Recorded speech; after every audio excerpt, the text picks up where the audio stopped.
They're eating the dogs, they're eating the cats. Eat the cat, eat the cat. They're eating the dogs, they're eating the cats. Eat the cat, eat the cat. They're eating the cats, they're eating the dogs. Eat the cat, eat the cat.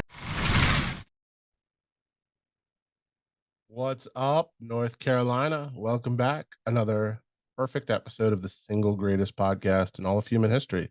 Liberty Inc., your source for all things liberty in our great Tar Heel state. I'm Rob Yates, your friendly neighborhood communications director. Excited for today's episode, as I always am. We have Darren Staley, who is running for North Carolina Senate, District 36. He is running as a Democrat. I try to get people of all parties on here, and I like to break down some issues, let you get to know some of the people who may be representing you. It's interesting because it's a fairly gerrymandered district. It is about 70-30 Republican. Darren probably, I don't want to say doesn't have a chance. Darren has a long road to climb. I disagree with him on all of the policies, but I think Darren's a good dude, and I think Darren would change if the evidence showed him otherwise. Hopefully I was able to plant a little seed, but I'd like you all to get to know him and kind of see some of the different people we might have representing us next year.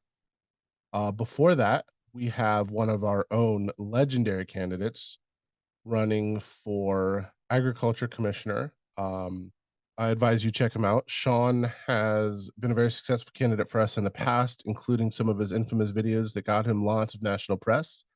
So we're sharing a few of those just to remind you all how easy it is to advocate for yourself to run a campaign and do well.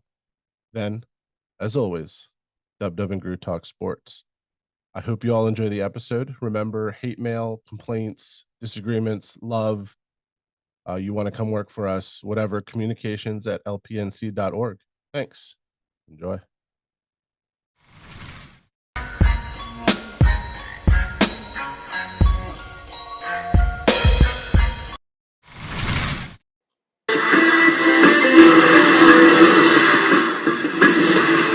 People often ask, why aren't there more libertarian candidates? Folks are sick of the stale two-party system, and sometimes the Tea Party just isn't your cup of tea. In North Carolina, one man decided to run for no other reason than he grew sick of all the D's and R's on the ballot. His name is Sean Haugh. Howdy, my name is Sean Haugh. I'm from Durham, North Carolina, and I'm running for U.S. Senate as a Libertarian. And, I really didn't want to do this. But I couldn't stand the idea of walking into the voting booth and just seeing the Democrat and the Republican on the ballot. Because I couldn't vote for either of them, no matter who wins the primaries. We just keep ending up with more war and more debt and more of the same problems, and it just keeps getting worse. And I saw that as a Libertarian, I had the opportunity to offer another choice. What a firecracker. Sean is here sharing his message of mild ambivalence with this Eric Cantor news out of Virginia. Maybe people are going to pay closer attention to your race now, Sean. Well, I'm already getting a lot more attention, and I'm having a lot of fun with it. Were you drunk in that video, by the way? No, actually, I really don't drink that much. It's the funny thing. People who watch my videos probably witness about half of my drinking.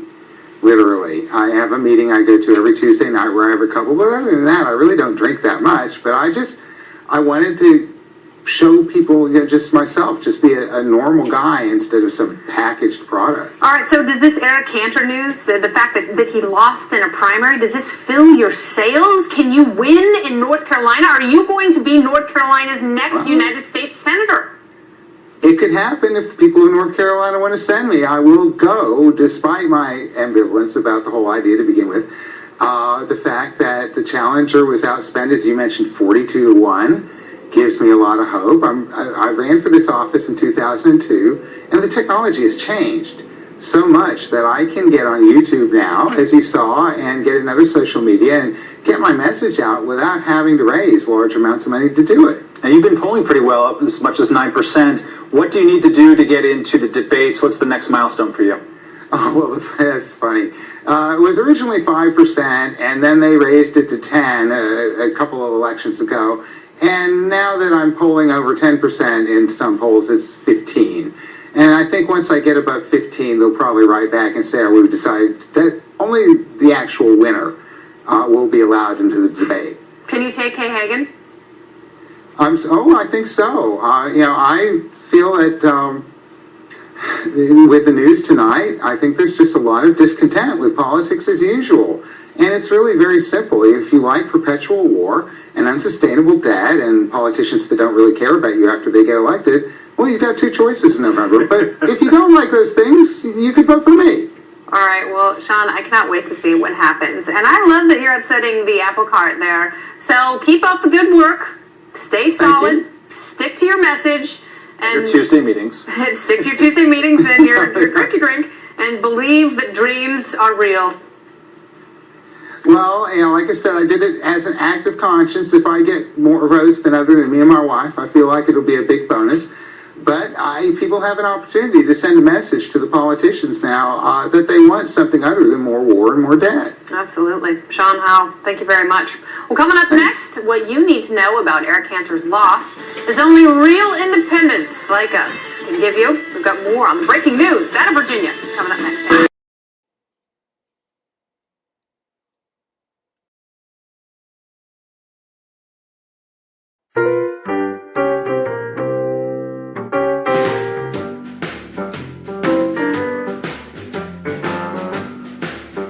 Howdy, I'm Sean Haugh, running as a Libertarian for U.S. Senate in North Carolina in 2016. You own yourself. You get to choose how to define yourself. These are among the most basic principles of freedom. How you express your gender and sexual preferences is totally up to you, no matter what anybody else tries to tell you. When politicians attempt to define this for you, they are saying you don't own your own body. They are saying your body exists to serve the interests of the state. There's a word for those who think your gender identity is a matter for legislation. Totalitarian. How you define your gender harms no one in any conceivable way. Gender identity is one area where government has no justifiable role whatsoever. It's fortunate that people fear those who they don't understand. But here's the thing, you don't have to understand other people's choices in order to understand that people have every right to make those choices. The whole point of America is that when you come and live here, you are free to follow your own conscience. Politicians who try to dictate matters of conscience to us are fighting against the most sacred values held by our founders. Now, personally, I admire transgendered people. It takes a lot of courage to insist upon being yourself, no matter what the rest of the world says. But my opinion really doesn't quite matter here. What matters is that I understand I have no right to tell anyone how to define their own body. Nothing good ever comes from government trying to define our bodies for us. I'm Sean Haugh, and hey, you be you. That's America.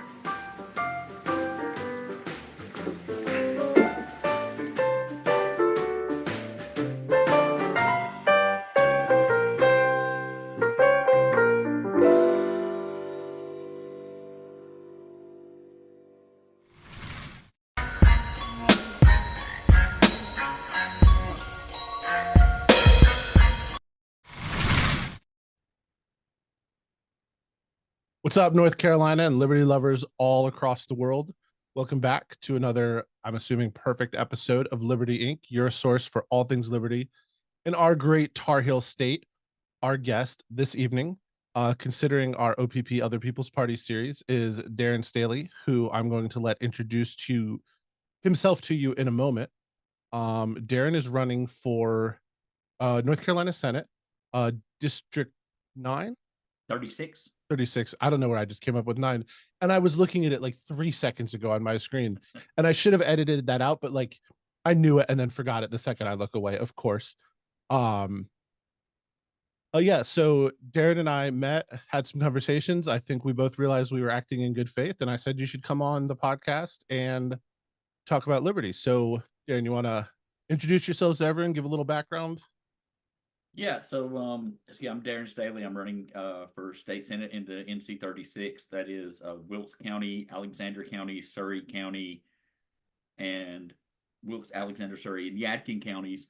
The North Carolina 36th is the reddest Senate district in the state, and I'm running as a Democrat. So lucky me, I guess, on that.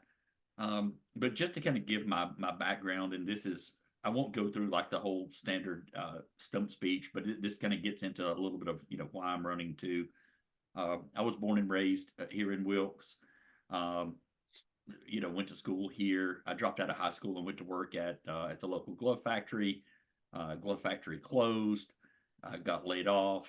Then I started going to the community college. Then I was, I ended up becoming disabled. So, it's a whole long story of, I woke up one day, I had a job, I had health insurance, I had all of this stuff. And then the next day I didn't, and then things got worse and worse.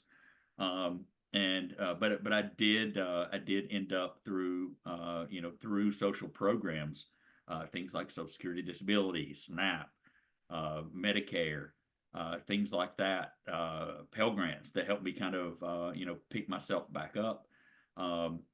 I ended up getting a bachelor's degree. I have a master's degree now in legal studies from WashU Law. And I've been director of operations for a company called Life Alliance LLC for about the past 10 years. We provide services to people with intellectual and developmental disabilities.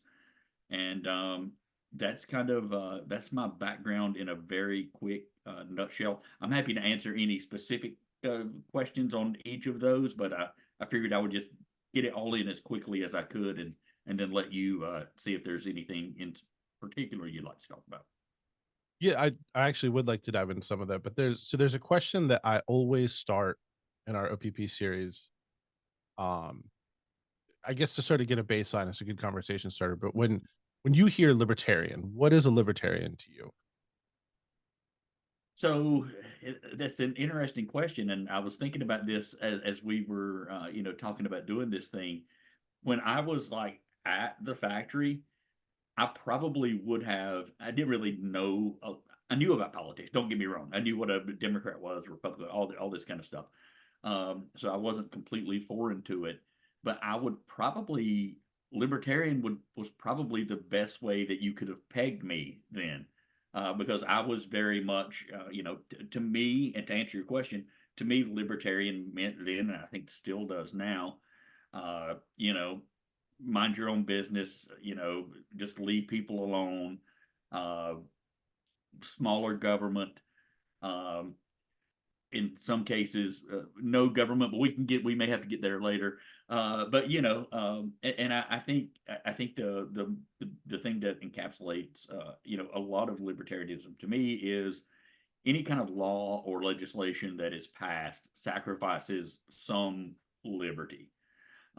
So that's kind of the way I view what a libertarian is.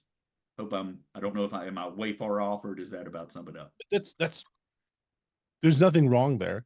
Our core ethos is something called the non-aggression principle, which is basically don't hurt people and don't take their stuff. I mean, there's different versions of it, but it's like, I will not initiate force to achieve social or political gain. And then everything stems out of that.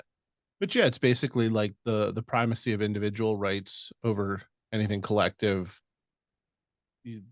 property rights, what is ours, dominion over yourself, the right to make your own decisions, the right to fail and keep learning. You said something interesting. Every law or legislation that's passed, I mean, I don't know if it's everyone, that'd be an interesting study, but yeah, I was great preponderance. But the venerable Thomas Sowell said there's no solutions, only trade-offs. And I think when you're having a good faith political discussion, it's important for both sides to acknowledge that, because I mean, there's a lot of idiots having political conversations that aren't getting anywhere, but most political debates are about which trade-off you prioritize more. And I've always found it really helpful to truly understand the quote unquote other side's position in those trade-offs, because when I'm hanging out with my liberal friends, like, you know, I'm everything from like a right-wing nut to like a true Nazi. But then when I'm hanging out with my conservative friends, like, you're just a communist. Like, and I've been called a communist like several times. And I have shirts. I have several shirts that are very strongly anti-socialist and anti-communist. But it's like bizarre because I'm really pro legal immigration, but my definition of legal immigration is very, very broad. Like, we call it the Ellis Island solution, but I basically think that anyone who wants to come here should have the opportunity. I think we should probably filter out people who are really bad criminals, but I would also completely get rid of welfare. So like, no one's coming here and collecting benefits. Like, if you have the opportunity, you get it just the same as anyone else. But to a lot of Republicans, that's a really controversial stance to take. And I've gotten into it with some of them, to a surprising degree. Like, the popular narrative has sort of poisoned them against xenophobia is such a strong word. Is it? And I would use nationalism. Maybe would that be better? it's not that that's wrong. That's what they rally around, but it's almost, it's because xenophobia is like a fear of immigrants, essentially. I mean, it's more of a fear of the unknown. It's like this terror that we can't see this, we can't define it, and thus it might hurt us. And I am also sympathetic to that, especially because I think politicians on both sides will use the fear response, the fight or flight response, to drive anxiety in people, and that's why we get so polarized and dehumanize the other side. So on that note, let me start by saying this will come out next week, but hoping you're having a peaceful September 11th. I remember where I was quite clearly, and it was the defining incident of my life, politically and socially. Certainly, I think we're close to the same age, at least, so I'm guessing you remember it. Yeah, I know where I was too. I was still working at the factory, but I worked third shift.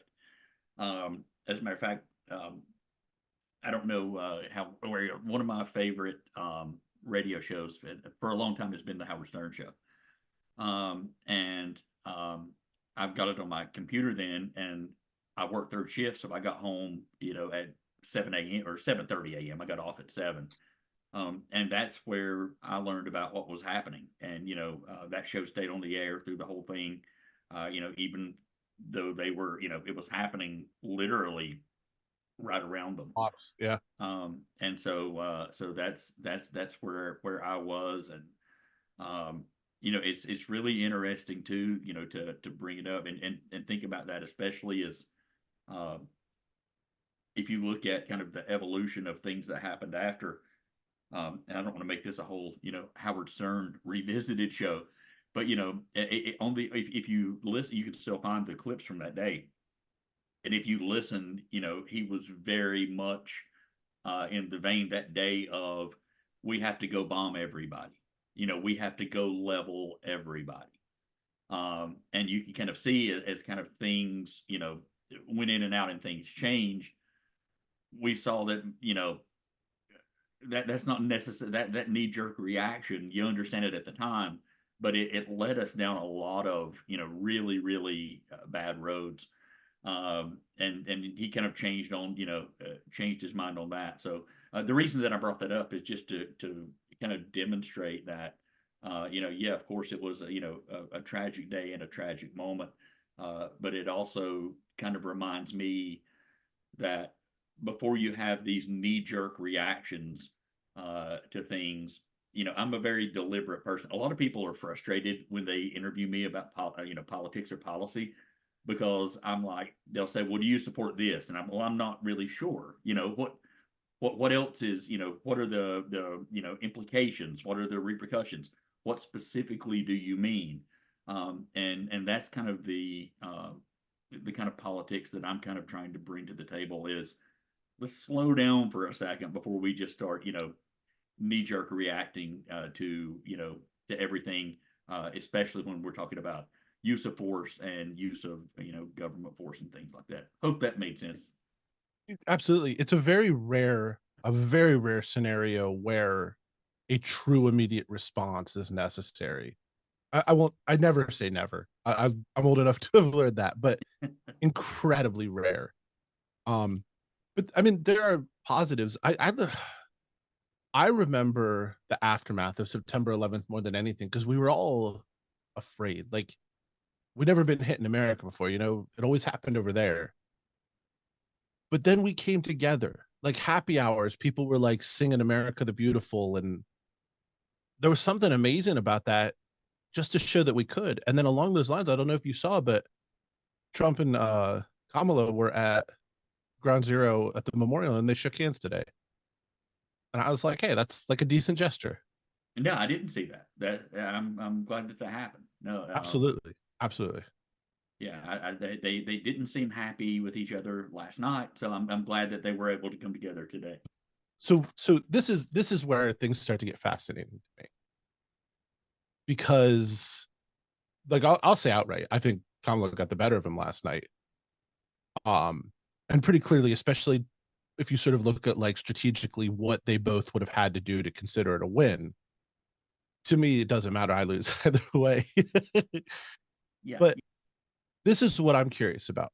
Do you think the moderators helped Kamala out?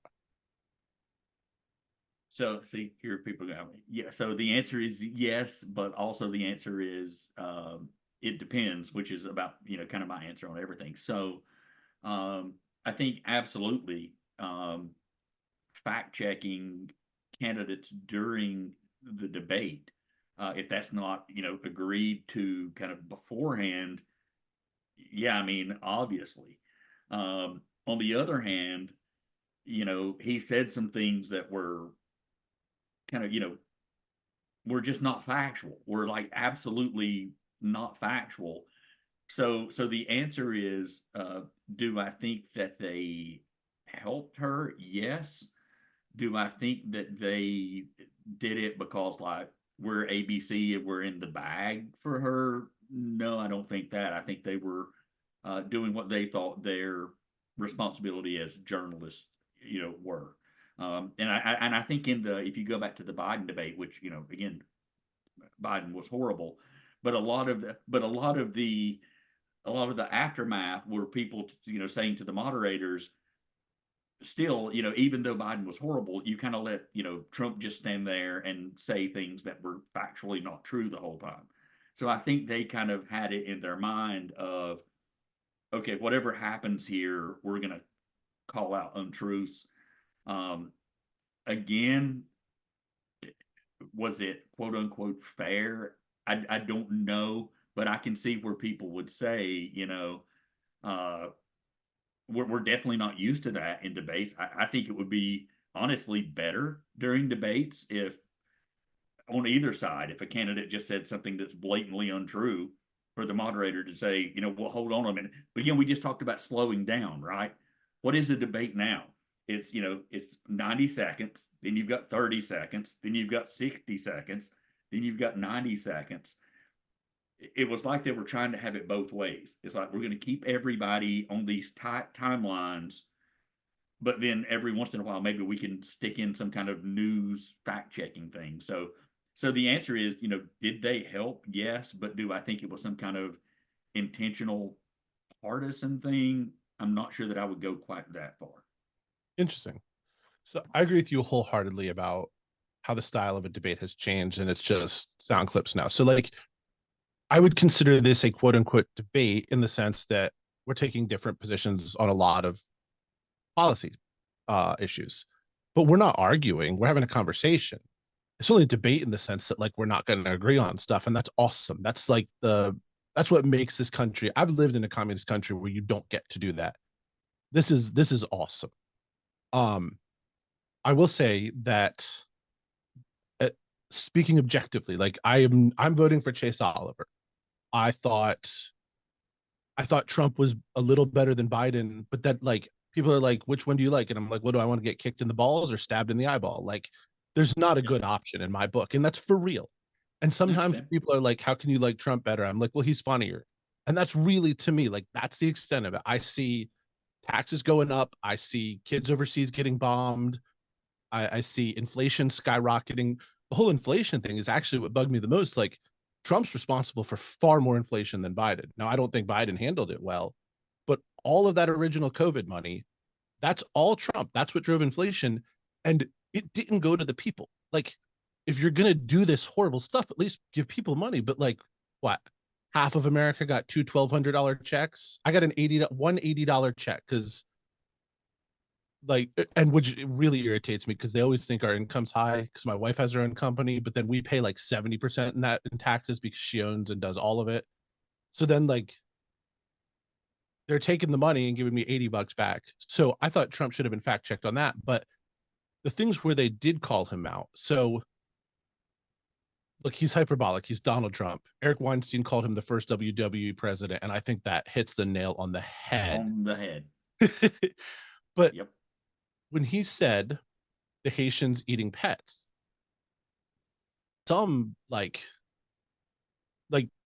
I don't know what the level of truth is, but that is not something that's just being put out of thin air. There is a significant number of police calls that have been recorded and people who are on camera in Springfield, Ohio, talking about this community of a very different culture. 20,000 people have been dropped into a town of 60,000, and it's having an impact. And there is no doubt that people in Haiti, dogs and cats they're considered a food animal, right? There's a lot of countries where that's true. Korea, right? Yeah. So Korea, they're trying to stop it, but China, it's everywhere. I mean, I have been to places where cat and dog are on the menu, like lots of places. And when I get repulsed by it, my Chinese friends would be like, oh, you Americans are so silly about what you eat. But it's fine. The way that ABC, for example, quote unquote, fact checked that one when they were like, well, we talked to the city manager today and he said there's no credible evidence that that's going on. Then a minute later, Kamala repeats, and Trump's doing this Project 2025, which I don't think he's read Project 2025. That's a Heritage Foundation publication, which in the great ironies, and this is why I love politics, the Heritage Foundation actually wrote the framework for a healthcare plan that became Obamacare, which is yeah. The Affordable Care Act, as I say, which was, I think the first pilot was Mass Care, right? Which was Mitt Romney. That was the first state pilot program for it. Yeah. But yeah, I think to get to your point on, fact checking and the other thing, and something you said earlier when you said, if I'm going to get kicked in the balls or stabbed in the heart, I usually say stabbed in both, obviously, or stabbed in both. Yeah. Yeah. But you're like, Trump is funnier. I think what we saw last night and what we've kind of seen is, I think there was this kind of novelty of, Trump and, the nicknames and kind of the funny jabs where that was the case. I think over the years, I think he has become, and let's just take any policy or anything like that off the table. Let's just talk about, perceptions. I think he's become less funny and more kind of, I guess, grumpy is probably the right word. So I think like last night, his jabs didn't come off as that. Trump, said something funny about her or called her, sleepy, whatever. He seemed like much more angry and defensive. And of course, I think that was intended. I think they were hoping that, he would take the bait. And, that was the thing that I saw. The first moment where I saw, and I don't want to go, too long on the debate, but I'm happy to talk about it as long as you want to. But the first moment that I saw was when the first question was asked, which was really, was never really answered by either candidate. I can't remember what the first question was, but they just went straight into like talking points. They didn't really answer it. But in Harris's first answer, one of the things that she was talking about Trump's economic plans, and she was talking about these various economic, people who said his plan was basically trash. And she brought up Wharton School, which is, where Trump went.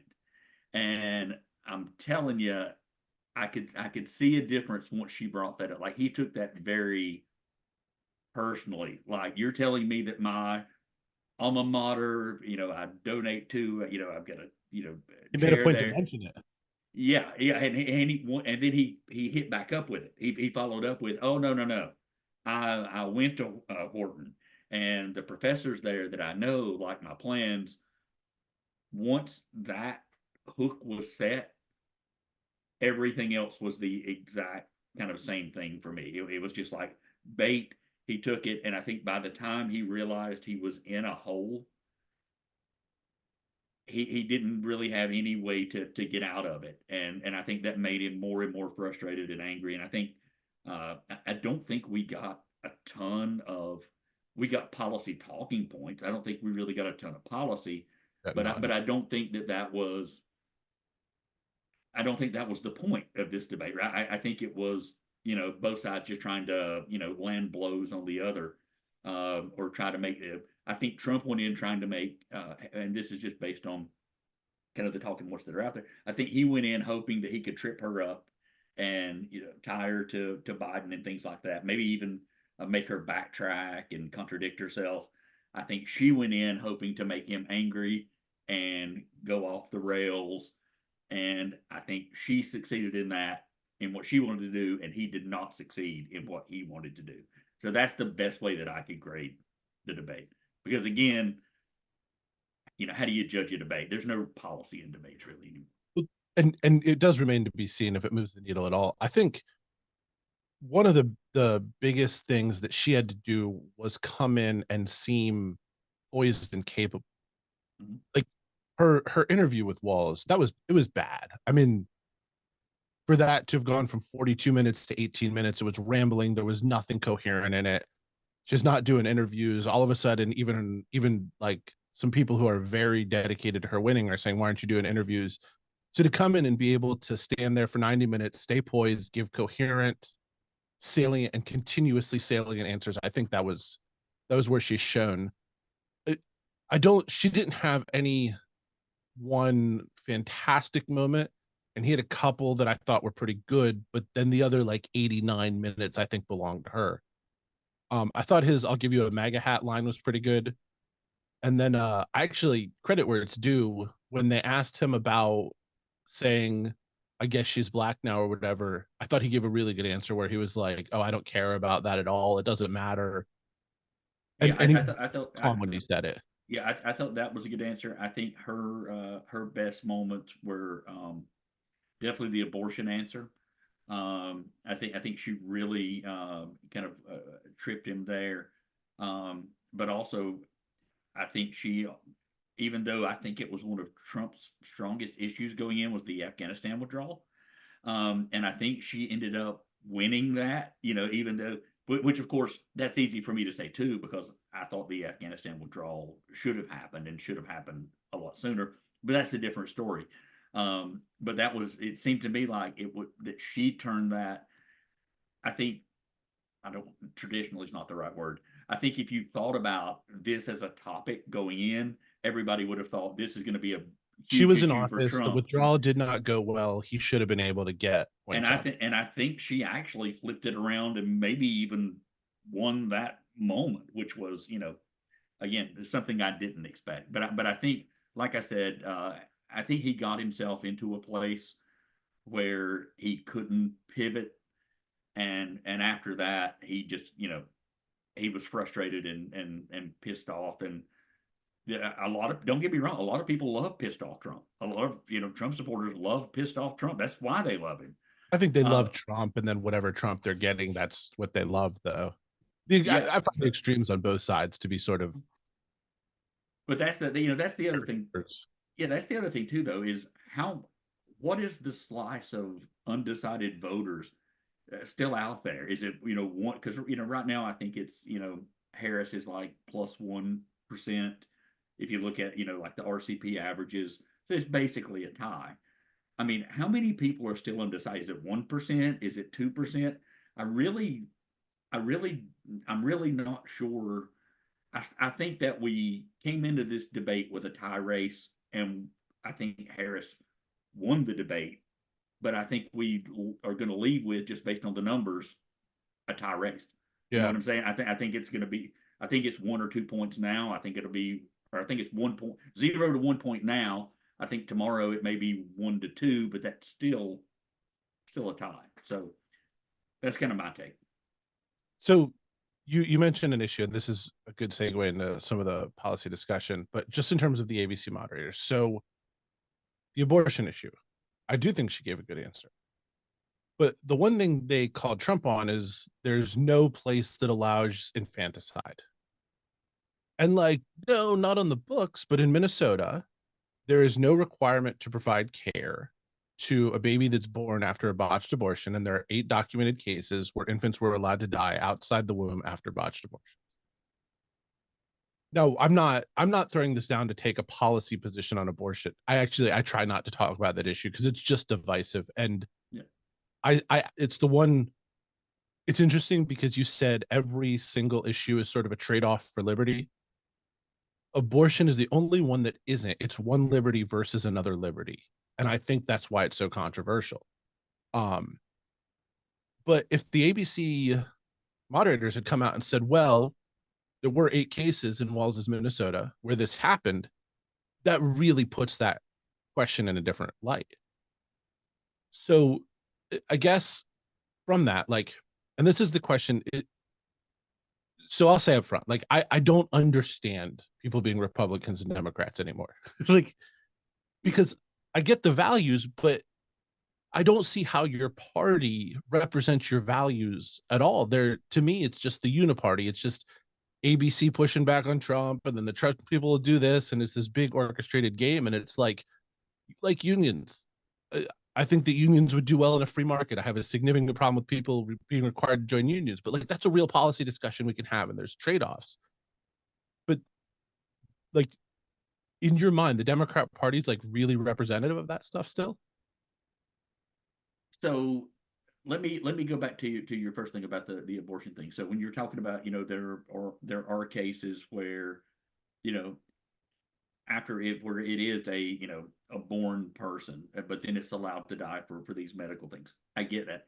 I think the pushback was on more the premise that I think Trump and a lot of, especially Christian conservatives, are trying to push isn't what you're talking about. No, not at all. Basically arguing that a baby is born and then murdered. Well, like, hey, let's drill its brain out now. Yeah, that's what they want you to think, without question. And I think that's what the pushback was on. But when you were just talking, when you said, are you asking me what the difference is between the parties? Because I kind of got mixed up between that question and then what you had asked next, which was, how do people call Democrats and Republicans? Was it on this specific issue, or was it just so broadly? So because I always like try to for Republicans and Democrats who don't know active libertarian. So we have like small L and big L, we call it. So I'm a both. Small L is like what you were saying.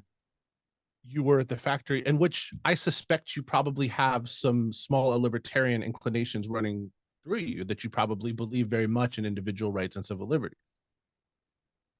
Big L gets a lot more pedantic into sort of the policy portion of it. And when I try to explain, to me, there is no difference between Republicans and Democrats. But I'm not asking you about that part yet. I was just establishing that's my baseline. But then, just as a member of the Democratic Party, you are a member because you have values and principles, and I respect that immensely. Disagree with them, but full respect for it. But my question is, like, does the Democratic Party represent those values to you still? So I don't think that any party can represent everyone's value. I think when you look at party things, and this is very broad. So let's just pretend there is no idea that there are. Let's just talk about this based under the thing is there are 2 parties, and then we can break it apart for that. So So the way that I look at it is, which side shares more of my values than the other.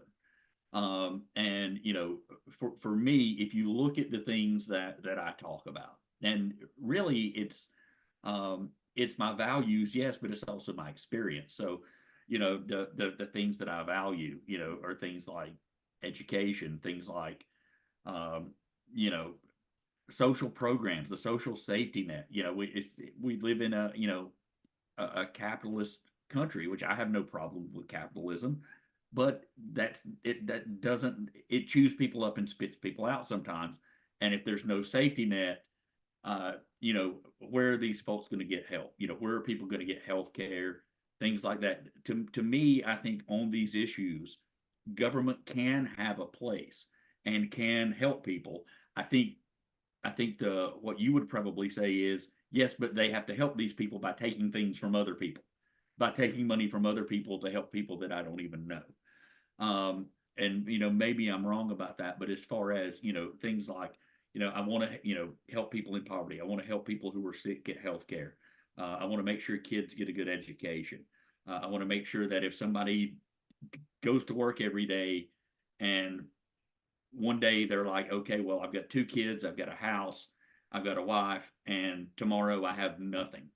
I don't think you can just leave those people to the charity of the community, so to speak. You know what I'm saying? Like, I don't think that's sufficient, especially in a country this large. And I think that's the bigger thing. Like for me with libertarianism, and again, I don't know if I'm probably talking big L here, but I think I think it probably would work better in, you know, smaller spheres. I think once you've got 350 million people, and we are where we are, right? With, you know, all the, you know, free trade, everything's tied together globally.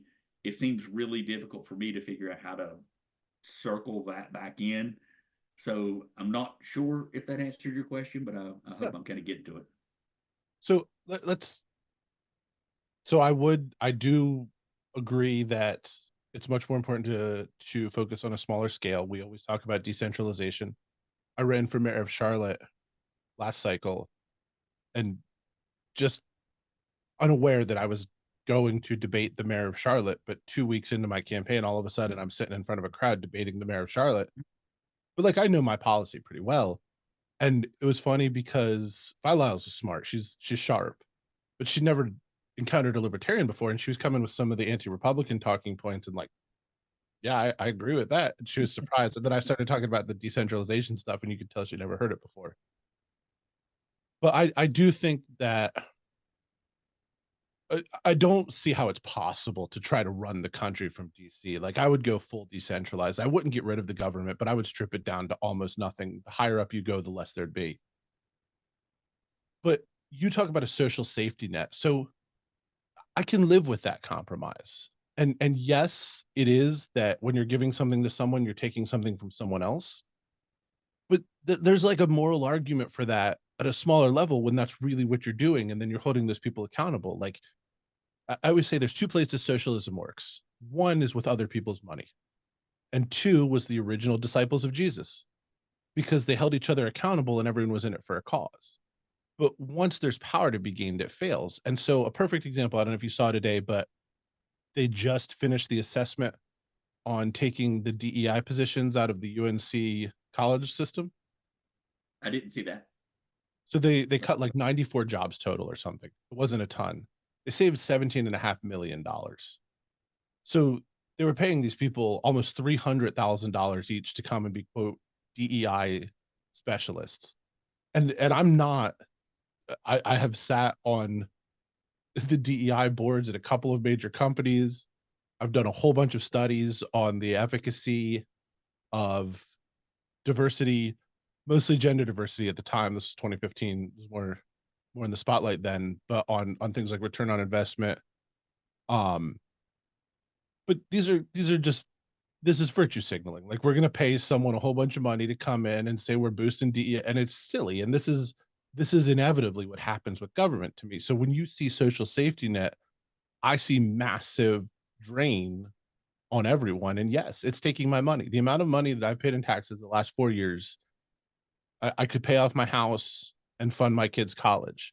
But instead, I have to turn on the TV and see Biden's White House paying TikTok influencers to do dances for people to get a vaccine with questionable efficacy, where the government has granted the manufacturer immunity, and that manufacturer is then pumping money back into those same officials' campaigns.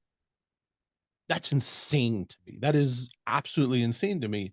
And one of the things that sort of drives me crazy is like I came up in a Republican family, and I liked the ideals that I was told were Republican. And then when I got to high school, I was like, oh, but Republicans don't do that at all. Like they love the government. They want to tell you who you could marry. They want to tell you you're going to go to jail for smoking pot. Like they're a bunch of giant hypocrites. So then I started listening to the Democratic side, and I was like, all right, like free speech, civil liberties. This is cool. Like voluntary association. This is much more in line with what I think. And then I realized that their whole thing was like, we want the government to force it on you, but there was still an accountability to it. So I was like, okay, I disagree with your way of going about it, but you want to build in that safety. I don't want to say safety net because not a social safety net, but that accountability level. We're going to hold the government accountable. Now we've had a president. I mean, where's Biden been since July 21st? It was my birthday when he dropped out. I was on a cruise in Alaska, which was actually pretty funny because I was like, this is a birthday present, not because I was hoping he dropped out or didn't, but just like, this is going to be a crazy news day. Right. It's going to give you something to talk about. Yeah. But he's done nothing since then. But like, it hasn't affected the country at all. Like, we just have a bureaucratic administrative state, costs $6 trillion a year, that's so deeply embedded.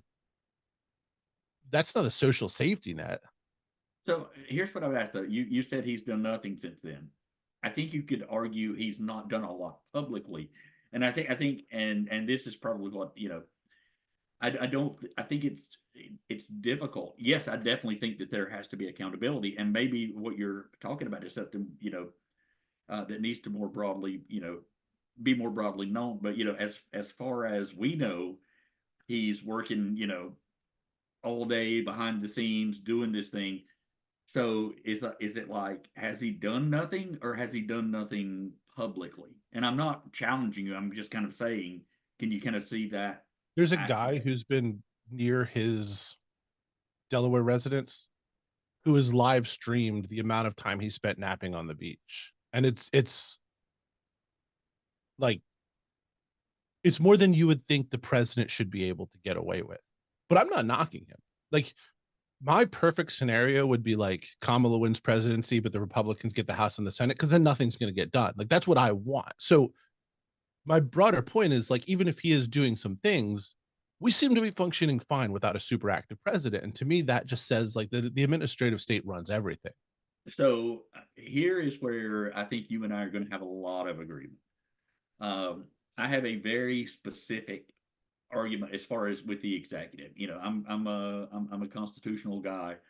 I think we have made the executive much too powerful. I would prefer more than anything a weak executive, especially where we are now, which is basically where if Congress won't do anything and we can go into congressional gridlock and all of those things. But if you get a do nothing Congress, you're going to get a more active executive, because what Congress is going to do, what the legislature is going to do, is they're going to pass the buck, right? They're just going to blame everything that happens on the executive. So I am a fan of a weaker executive. I still believe that the legislative branch is the branch most accountable to the people, and that's where most things should be happening. And you mentioned before, you were talking about money, and I think that's really so much at the heart of the problem is once you start bringing money in, especially to the legislature. Now everything's about reelection, and for decades, I was not a fan of term limits because I thought, it seemed, usually people who have been on the Voting job should be the term limit. Yeah, but exactly. Voting should be the term limit, but also people who have been on the job longer should be better at the job. But I'm not so certain about that now, because we're we're living in a place where if the only thing the legislature does is work to keep themselves elected, that's all they do. That's it. That's They're their elected. that's They're their only making job. fundraising calls. What you're going to get is you're going to get one of two things. You're going to get an overreaching judicial branch, or you're going to get an overreaching executive branch, or both combined. And both those branches are the ones least accountable to the people, which is, crazy to me. To me, money infecting the legislature is used, and that's again, I do want to bring up gerrymandering here, which is huge in North Carolina. Especially now, my district is R+26, which basically means, Darren, you're insane. Why are you even running? That's one of the reasons that I am running, is because, to me, and again, how we get there, I don't know, but there has to be, a better way, because if you have a situation where you've locked up the court, you've locked up the legislature, and you've got the legislature saying our job is to remain in power, as this party or the other, and Democrats did this with gerrymandering, years ago too. So, I actually, for what it's worth, and I don't mean to interrupt, but I think in North Carolina, the Dems were better on this. It wasn't terrible. Where they're bad is in the major cities. So they've structured it so that Republicans have a lot of trouble getting on city councils. Yeah, I can't disagree with that. But in the legislature, basically it's kind of locked into where now partisan gerrymandering is fine. Racial gerrymandering may be fine, maybe not. You never know. It tends to be aligned with partisan. It's hard to separate which is which, but yeah, you're right. Yeah, but so it's like, what happens, in my opinion, is, because there are other states that have gerrymandering, on the left. What happens is, when you get something gerrymandered, that's what takes everybody to the extremes, right? Because you're not worried about, if you're a Republican, you're not worried about being defeated by a Democrat. If you're a Democrat, you're worried about a primary, somebody running further to the extreme, one side or the other. And so I think a lot of times when we talk about, because we've been talking about, compromise and trade-offs, the reason that you don't really get compromise and trade-offs is because everybody's running to the extremes, because there's no accountability, because they basically lock themselves into this, district. And, that's not the same across the state, but it's particularly in the legislature. That was another reason that I decided to run, because I was like, this is bullshit. What are you talking about? So anyway, sorry, I hope I didn't ramble too much on that. No, this is exactly, I love this conversation. So I agree with everything you said. I don't think you can get money out of politics if there's power to be bought. I know people love to go back to Citizens United. I've read the decision. I don't think it's quite as egregious as its opponents would say. I'm certainly not a supporter of it either. Because my broader thing is, like, if there's power to be bought, money finds its way in. And kind of one of my core principles is, like, let's take so much power away that it can't be bought. So, like, on the Liberty Survey, two of the questions that had almost unanimous support was, I'll read it exactly. Yeah.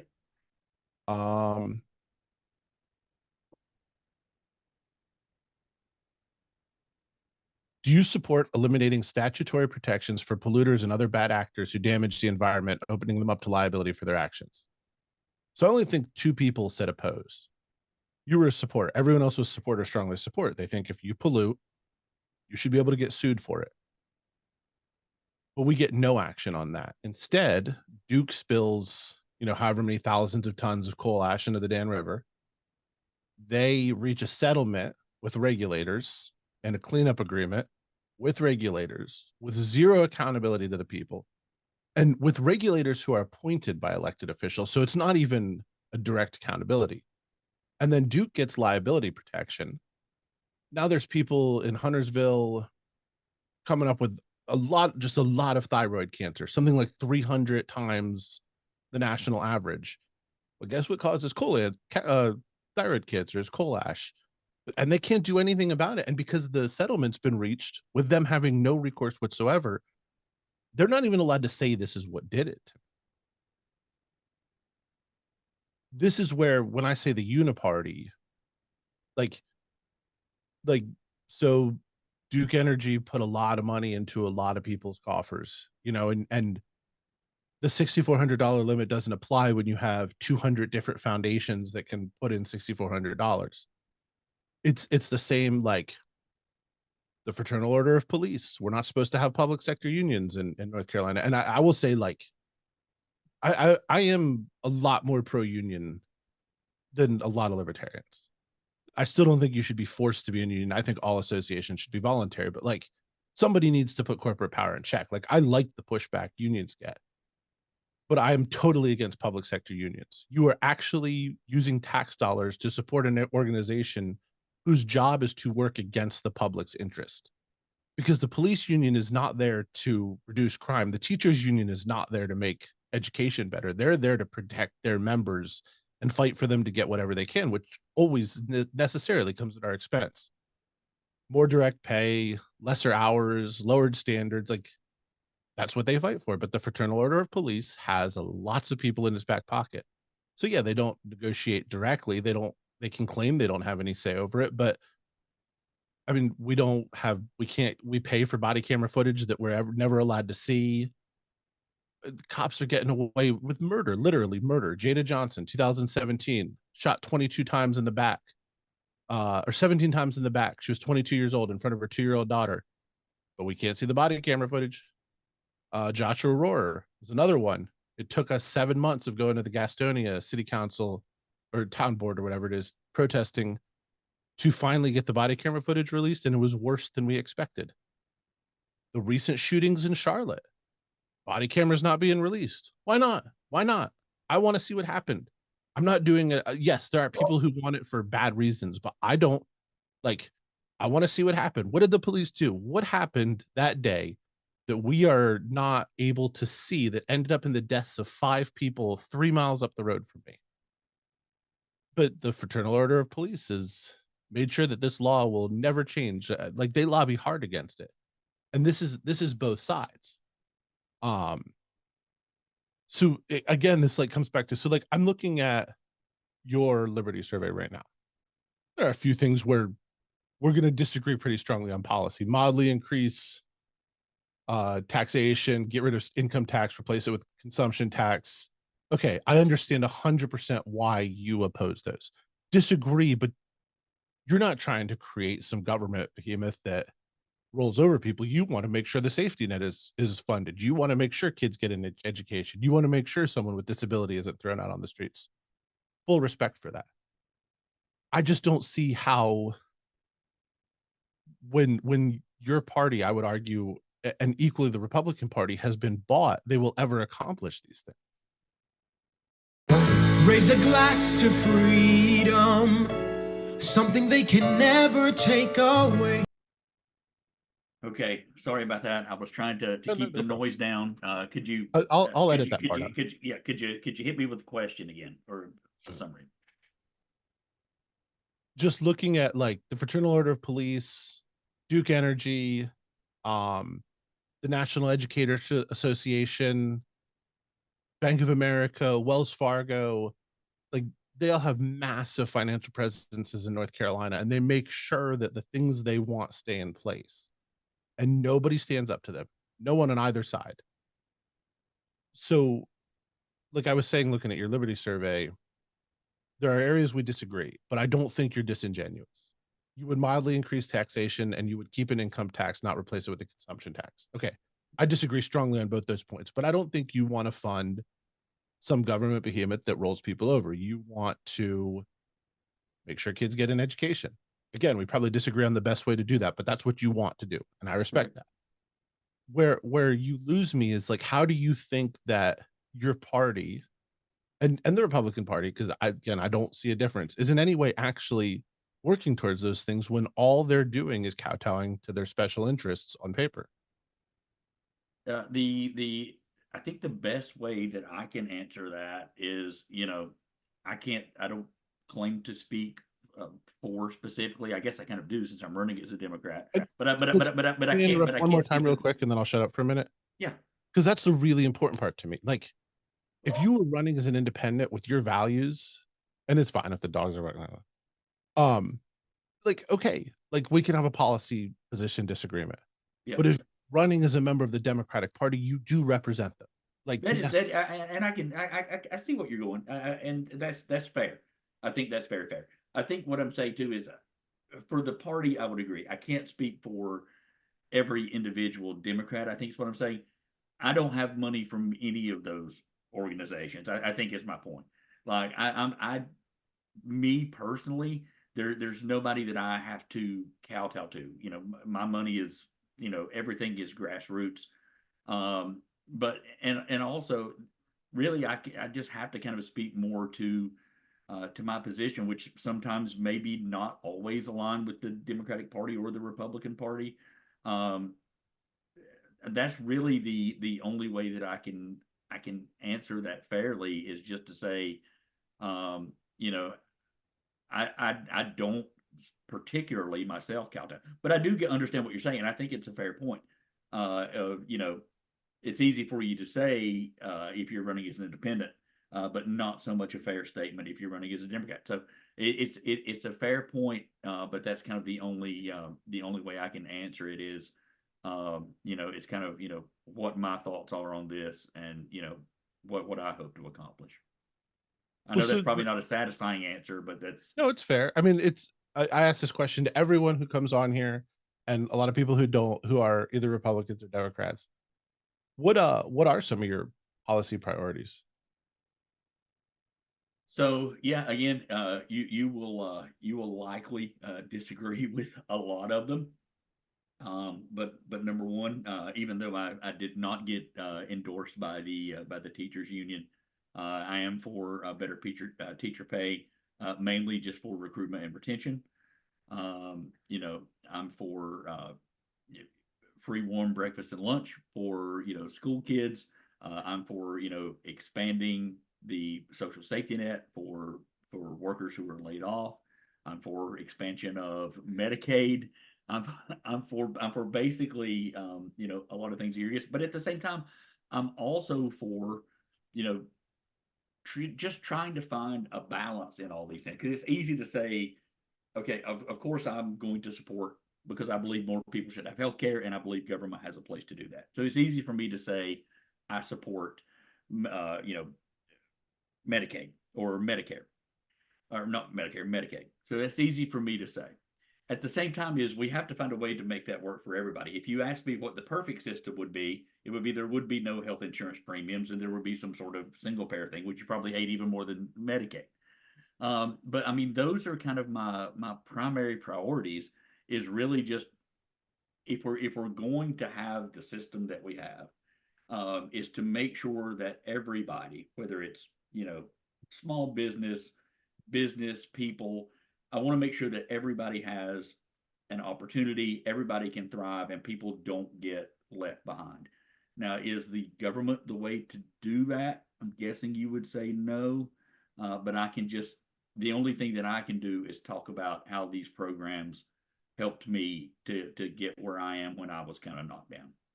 So okay, so let's dive into a couple. So education. First, you say you think teacher salaries should be higher. So what should a teacher make? That I do not know. I don't have the salary rates for the teachers. So I can't give you a number of what a teacher should make. I believe that I would look to the industry, the average across the country, and look at different states who have different outcomes, and see, what's the best rate to find for, teacher recruitment and retention. In 1978, the United States was number 2 in the world in reading and number 3 in math. And then we formed the Department of Education, and we have gone downhill every single year since then. In Charlotte, public school teachers start at something like $58,000 a year. The average one makes $73,000 a year. That's not a bad salary, especially pre-inflation. And yet we have, and this is a real number, 13% of Black and Hispanic students reading on grade level at 3rd grade. And 3rd grade is a critical year because, as the system puts it, they teach them to read until 3rd grade, and they teach them through reading after 3rd grade. So if you're not reading on grade level at 3rd grade, you won't catch up in the system. So I'm all for paying teachers more, especially ones that deserve it. My whole family's teachers. Like other people, like got law enforcement family, military family. I have a family of teachers. But when I just hear we should pay teachers more, it's like, well, okay, how do you determine that? What should they make? How do we determine what's a good teacher? What's success? How much is on the teacher? Yeah, no, again, and that's fair. Sorry, I was distracted a little bit with all the yapping. So I was just kind of I giving. can't hear them for what it's worth. Yeah, I was just giving you, just kind of my when you say what are some of your policy issues. But I do think too, and I think this with a lot of stuff when it comes to things that are funded by the government, when it comes to healthcare, Medicaid, Medicare teachers. I'm not saying that we have to stay within the strictures of the current system. Sure. I would like to see teachers have the ability to, to innovate and to, try to get, and, do I have all of the answers right now? No, but I also, the teachers I talk to also say, and I believe this in general, and this is when we talk about education, when we talk about, government regulation, I think we try to box everything into a one size fits all system. But I think you would probably say, and I think you would probably be right, is that that's what kind of a bureaucracy leads to, right? Because I think inevitably. yeah, for efficiency purposes, everybody has to be lumped into the same box.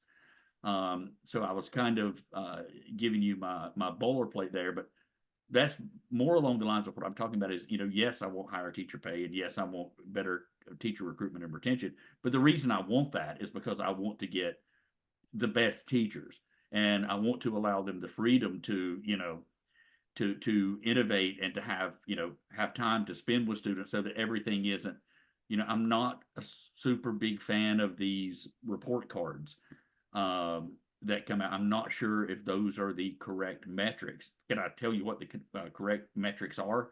I can make some stuff up and lie to you, but I'm not going to do that.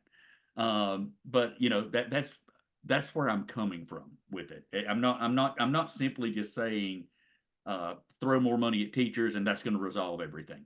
That I do not believe.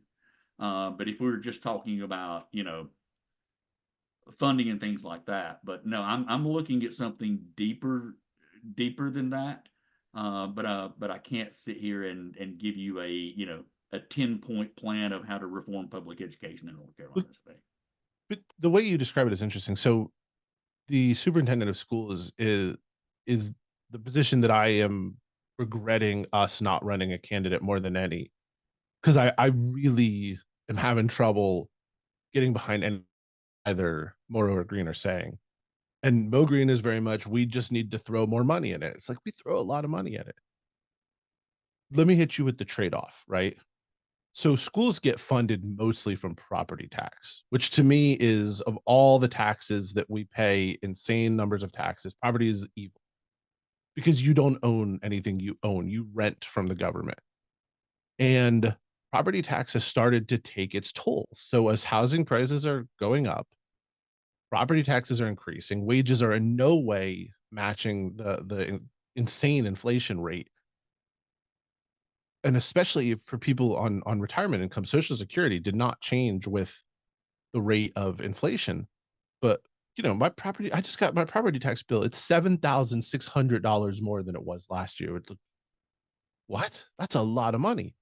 That's supposed to go to education, but now there's people that are losing generational homes because they can't pay property tax for houses paid off for 20 years. So that's the trade-off for, like, we need to pay teachers more. It's a great talking, but I don't see a lot of the outcome. But then when you talk about innovation, so here's our governor's education plan, our candidate, Mike Ross. Right now we spend something like, I want to say 16.5 billion on education. I'm going to have that number wrong, and I'll put it on the screen so I can fact check myself, but it comes out to about $13,900 per student. And we actually, when we did the math, that's for every child in North Carolina. So not just school age, but 18 and under, and 18 being in high school, not in college. We want to take that money and divvy it up equally amongst every child. give the parents or whomever is responsible a debit card, $13,900 for each year for the kid, with a very wide range of things that count as education. So if you want to go on vacation with that money, but you're going to the beach and you're going to teach the kid about the ecosystem, that's cool. And you want to do micro schools so really good teachers can, take 20 students at $10,000 each and make 200 out of the 70 they're making now and do a good job, that's really cool too. So we don't want to underfund students. We want to make sure there's funding so no student gets left behind, but we don't want any sort of top-down centralized plan that, like you said, fits everyone into this bucket. And it's interesting when you talk about the bureaucracy, the efficiency of a bureaucracy is to sort of cookie cutter things. One of the things that the Democratic Party in North Carolina is very, at best, skeptical of it is charter schools.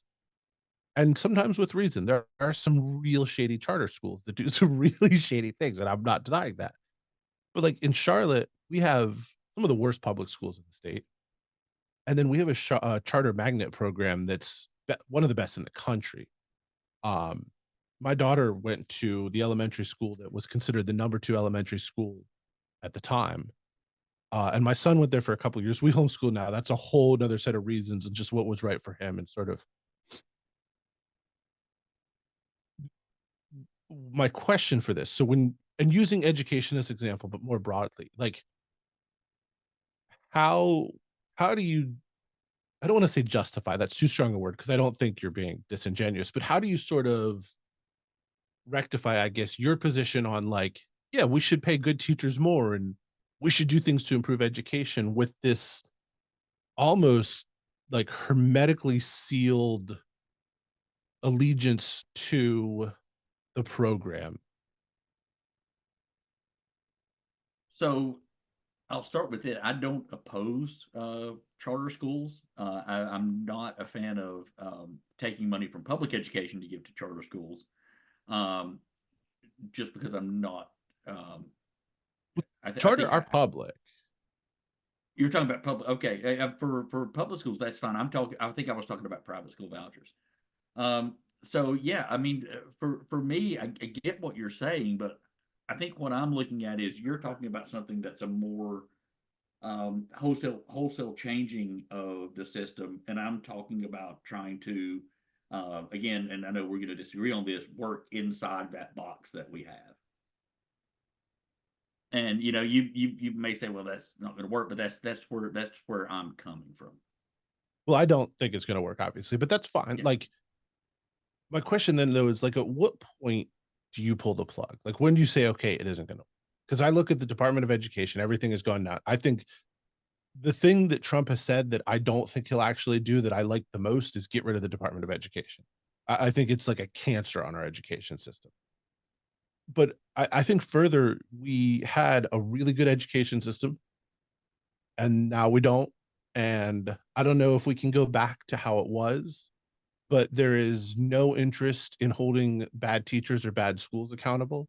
It's almost like blasphemy to say, well, that's a bad teacher.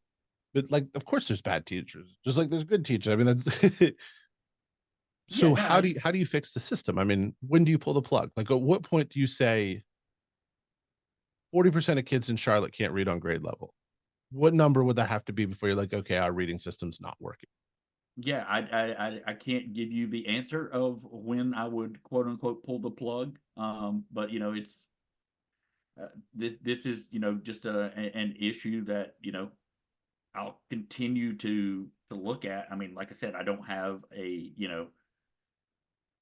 really on any issue. Like I don't really have a a magic number or Sure. a magic answer that I'm going to support. And this stuff's nuanced and there's this all down the subjectivity. line. Yeah. So I can't answer when I'm going to pull the plug, but I can tell you that right now I'm not prepared to. And that's fair. My concern with the government all the time is that they're never prepared to pull the plug. So like, let's look at the healthcare one that you just And talked that's about. yeah. And it's the same thing. So healthcare is, of all the issues out there, if sort of they, whoever they are, but they came to me and they're like, all right, Rob, you're in charge of things, but we have a compromise for you. We're going to go with the education. Oh, I was drinking a big culture earlier.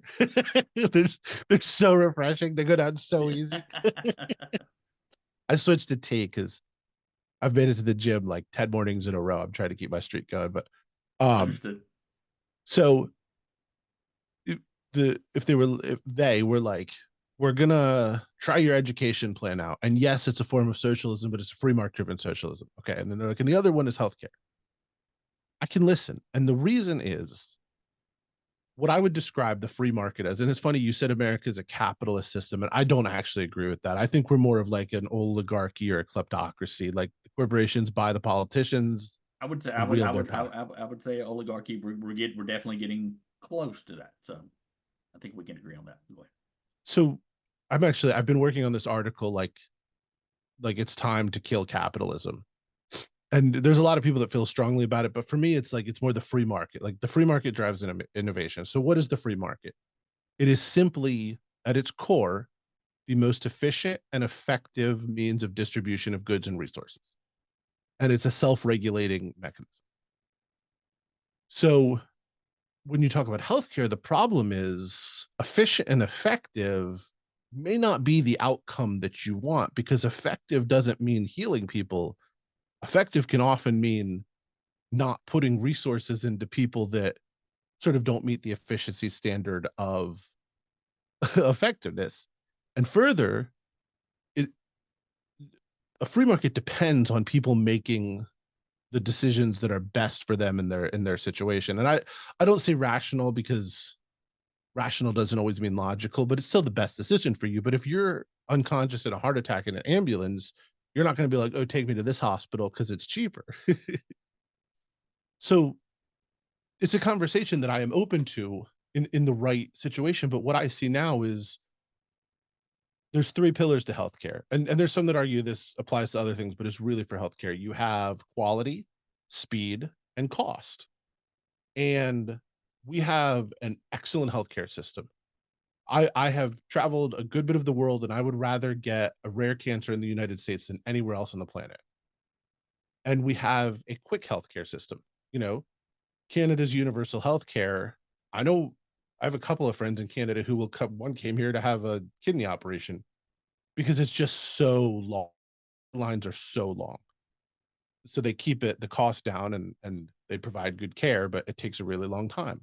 So the pillar that we chose, because you can only have 2 out of 3, is cost. So our healthcare costs are really, really expensive. So when you talk about a single payer system, nothing is free. There's no such thing as a free lunch. So now we're looking at a place where you have this huge load on the system because people think it's free and they can't afford it. So they're going in and getting it paid for, and it costs me a whole lot more money. And if that sounds selfish, like talk to me privately. I'm not rich, but I'm doing okay. If I can help out, I will. But the idea that my children would be denied resources so that like a bureaucrat somewhere can decide to reassign it because someone else got a cold is incredibly frustrating. And then like going back to the COVID thing, and I have my feelings on the vaccine and the lockdowns, and I don't really get into them much publicly anymore because I don't claim to be a medical professional, but I 100% stand by of protecting these companies from liability, of pumping all this money into paying for people's vaccines when they were protected from liability, especially when it was like, oh, well, even if you had COVID, you should get the vaccine. Check out the study from Kentucky. So I went and read the study, and I was like, funny, because the authors of the study said the exact opposite. Like, this is a little crazy. And then you follow the money, and it's like, there's all this money going in, and that money is being taken from me to quote unquote provide healthcare, when I would argue it's a captured system, which is driving the costs up. I mean, what is North Carolina? Like 90% of our healthcare is one of the two. It's like, I can't think of the two major healthcare providers. Blue Cross Blue Shield would be one, I would guess. Yeah. But they control 90% of it here. That's the opposite of competition driving innovation. So then I went on a rant there, but I'm trying to be clear because I wanted to be clear that I'm empathic to what you're saying. But again, where do you pull the plug? Like, what is the line? Yeah, and that it's a great question, and I wouldn't necessarily, I don't claim to be, and definitely wouldn't say that I'm a policy expert on any of this. I think for me, the bottom line is, I think kids should have a good education. I think people who are sick should get health care. I think people who are, laid off from work should, be able to still provide for their family. Anything else with that for me is just, it's going to be a case by case basis. It's going to be one of those trade-offs. Um, do I have a plan to, reform any of these things wholesale? No, for me, it's really much more, bill to bill, piece of legislation to piece of legislation. We're talking about big, broad ideas here, but we're also kind of drilling them down to, okay, when do you cut this off? When do you not? Um, for me, I'm much more looking at things like on this individual specific thing. What are the trade-offs? Where's the liberty trade-off? Where's the tax trade-off? What's the payoff? So and I know this is going to be frustrating, but I don't even mind to say, on a lot of this stuff, I don't know when I would pull the plug. I don't know enough about it at this point, and I'm completely humble enough to say that. But for me, everything is about much more trying to find this balance than trying to do some sort of wholesale one way or the other thing, if that makes sense at all. So it absolutely does. And in fact, several of these programs, if you were in charge of making the decisions, I'd feel a lot more comfortable with them. But the reason I present it in this wholesale fashion is, again, that's sort of the nature of the bureaucracy. And then you have, you know, an appointed administrator, appointed bureaucrat, not making enough money with a caseload that's way too high, making these decisions that collectively cost a whole lot of money. And it becomes more and more check the box exercise. You lose all the nuance. And then you have some really weird situations. And then we get distracted with culture war issues that become this. So like the one that's jumping out to me right now is the whole like trans kids thing, right? Yep. And I have certain feelings on it that we don't even need to talk about. To me, if you got rid of quote unquote public schools and just funded students, then if you wanted to go to a school that taught there's 97 genders or send your kids there, cool. And if you want to send your kids to a school where they have to salute the American flag at every corner and cry when, we talk about soldiers, cool. And if you just want to send your kids to a school that teaches them math and English, that's cool too. But so, because like I think school choice is a really bad thing, but that's a whole separate discussion. I want like real school choice, like, but I just don't see how you can ever get that when it's centralized. The bigger the level, the higher the level it goes up, the more centralized it is, the more you're locked in. Yeah, I can't necessarily disagree with you on that, but at the same time, I think I think anytime you're looking at these kind of trade-offs, I think it's going to have to be, baby steps each way, whether it's baby steps toward the right, toward the left, wherever, just to make sure that I do think that we can find a balance. Do I think that we can reform any of these things that we're talking about overnight? No. But I do think that we can find a balance. I think we have to find a balance to where we can say, okay, on public education, whether you're a Democrat, a Republican, a Libertarian, or God forbid, a communist, we can come together and say, okay, we disagree on these angles, but let's find the places where we can work together to try to make things better where we are. If I were a younger man, I would probably have a little more piss and vinegar, as they say, and looking for kind of wholesale reforms. But for me right now, I'm just trying to say, these were my experiences. This is what I would like to see. How can we get there in a way where everybody can, survive and most people can thrive? And at what point do we get if government can help this happen, how do we ensure that government can help this happen without overly impinging on individual liberty? It's the balance between what we do with society and I found this the other day. I was actually just reading a news article.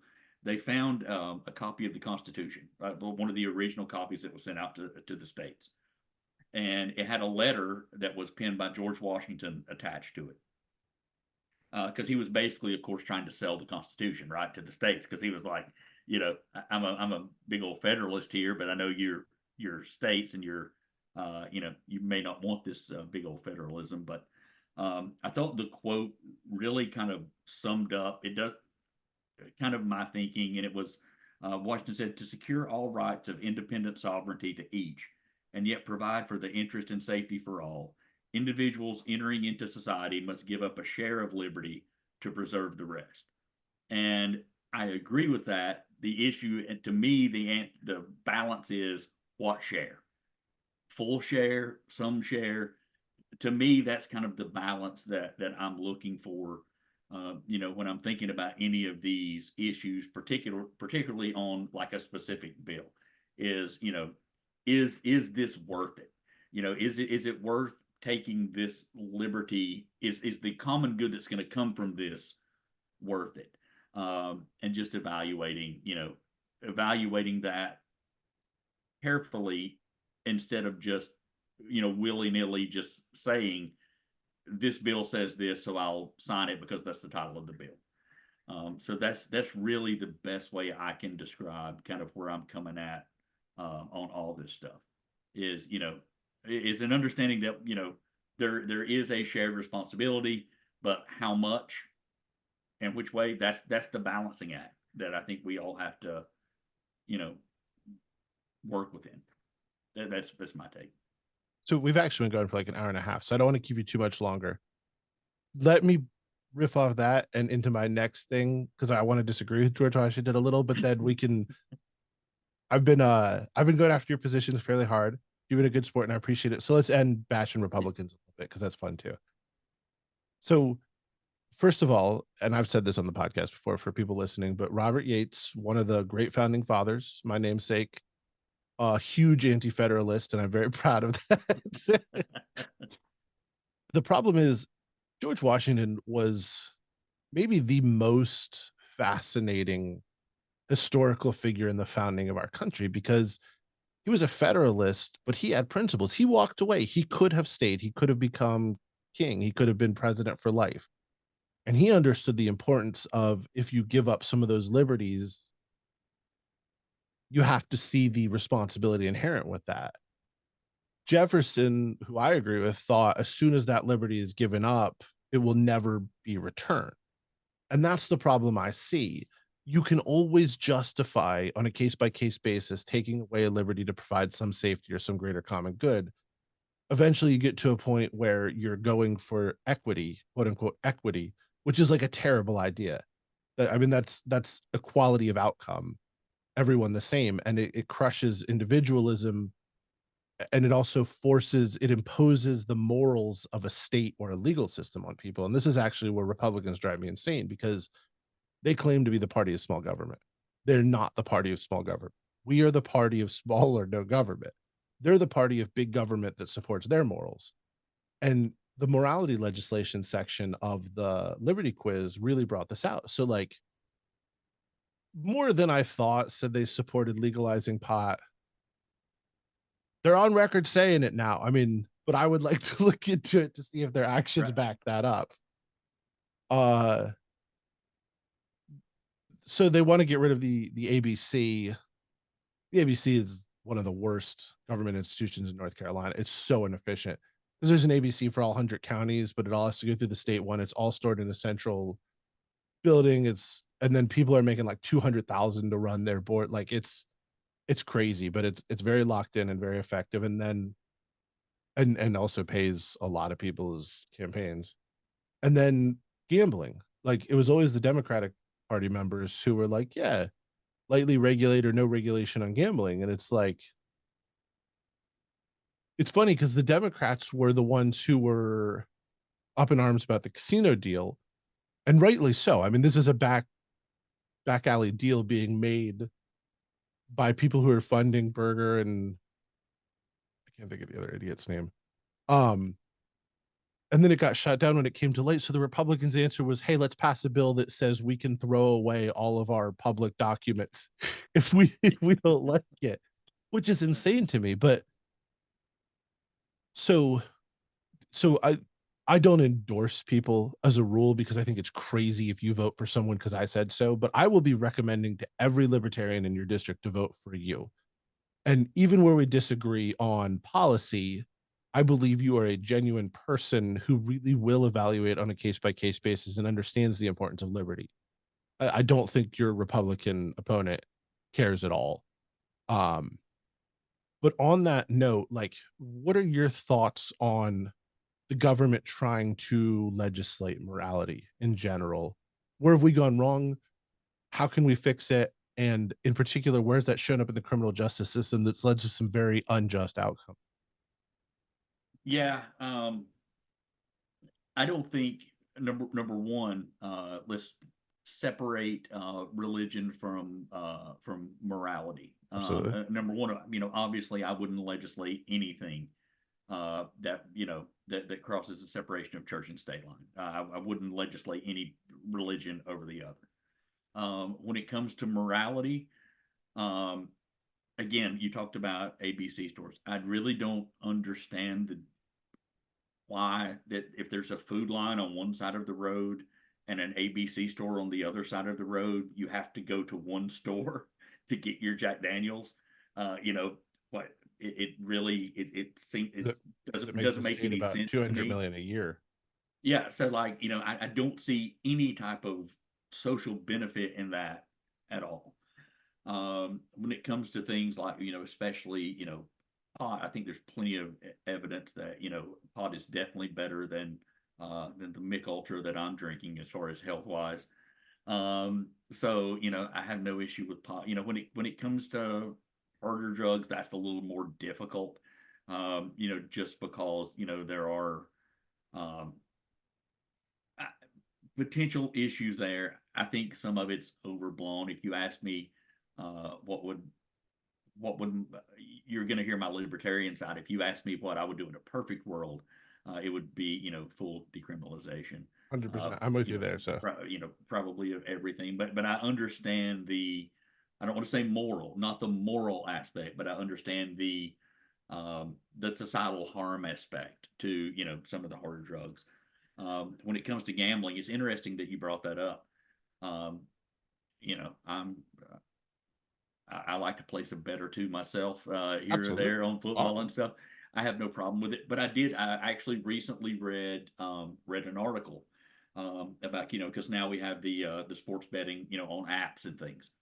I recently read an article where they've done studies on this across the country, and they found that when it comes to the different kind of harms, which is they usually base this on calls to gambling addiction lines, things like that, where if you want to describe that as a harm, those tend to be higher in states that have just you can do it by app than they do in a place where you have to go somewhere. That makes sense.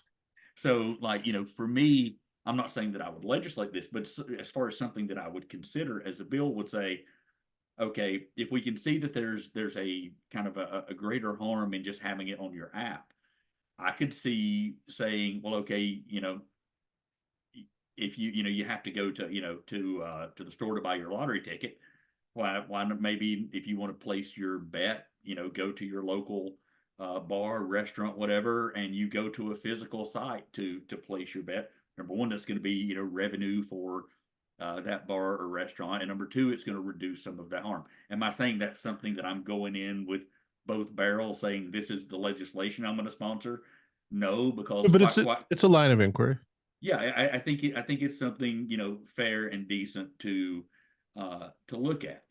My personal just opinion as me outside of any kind of if it's just me, Darren Staley, not Darren Staley presented, I'm like, yeah, I'll place a bet on the app all the time. But when you're looking at something like this, I think those are fair things to look at. I do not think that you need to legislate that in any kind of moral fashion. Like, I think gambling is wrong, so we can't have it. But, on these kind of, these balance issues of, okay, so we're going to legalize gambling, but there is actual harm here, but we can make it legal, but mitigate that harm. Those are things I would be interested in. I'm not saying I would necessarily, would depend on what's in there, support or oppose, but those would be kind of the things that I would look at saying, okay, where's the benefit, where's the harm, and kind of saying, maybe this would be something that we should look at. It's a really interesting answer. So I can tell you, like, I'm a degenerate gamble in a casino, but I go once every 3 years. Like, that's why I'm a degenerate gambler. It's fun to go there, and I'll play. The last time I was in Vegas, it was my brother's bachelor party. It was like 2021. And I brought like $3,500 that I'd been saving for a year and a half for that trip, specifically so I could lose it all at the casino. I ended up coming back with $3,700. So like, I was up 200. That's a great trip, but a lot of blackjack, a little bit of poker. I play DraftKings because then I'm sitting watching the games anyway, but I bet like $5 a day, like on Sundays, and that's it. I can see what you're saying. If you have a gambling addiction and it's just that easy to click on your app, I wonder if there's a way to legislate that from like a fraud perspective or a false advertising.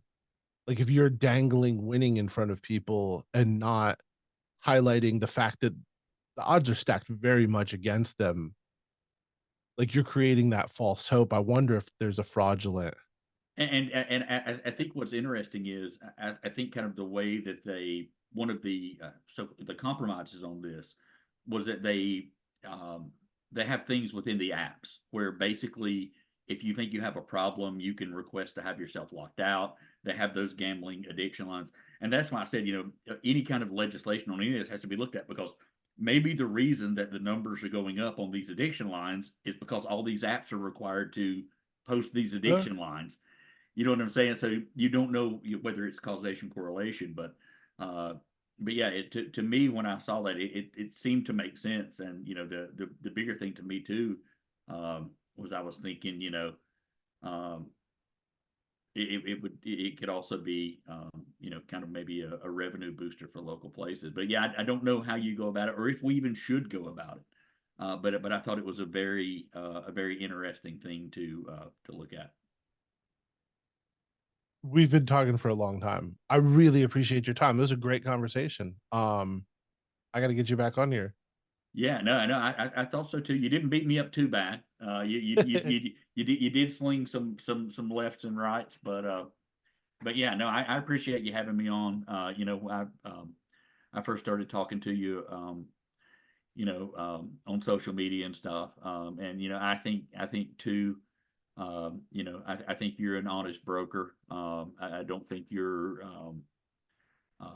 just a full of shit guy trying to,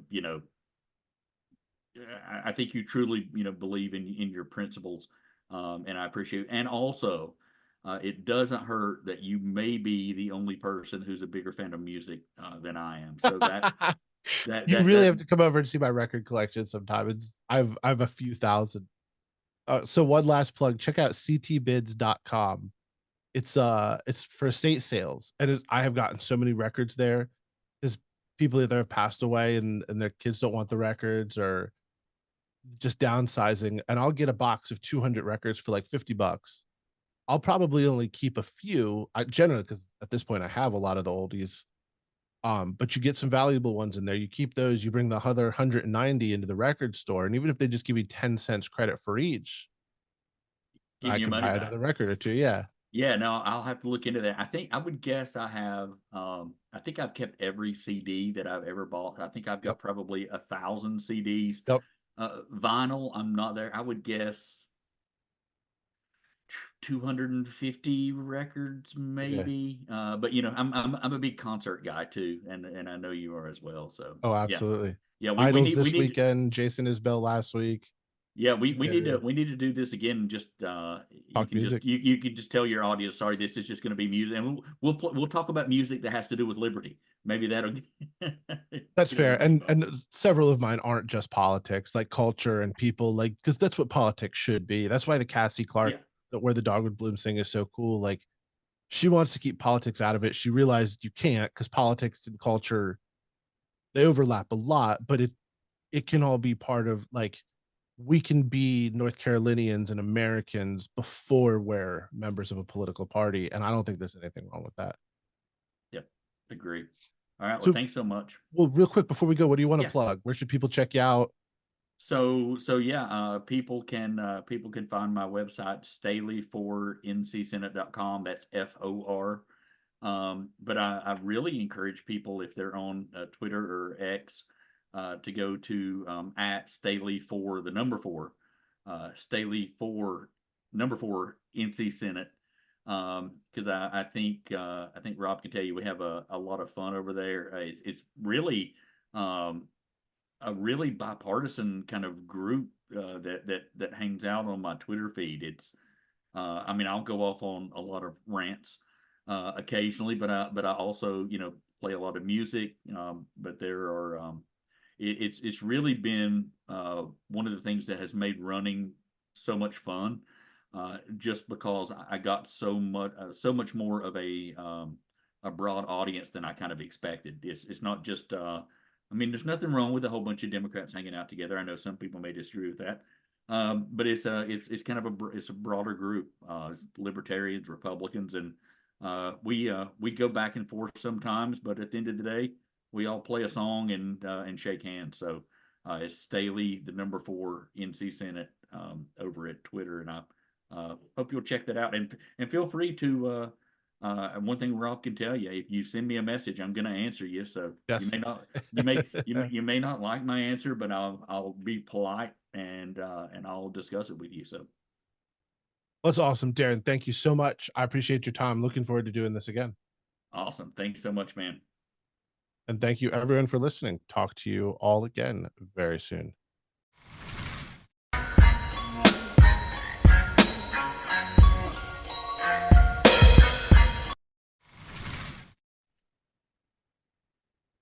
Whoa!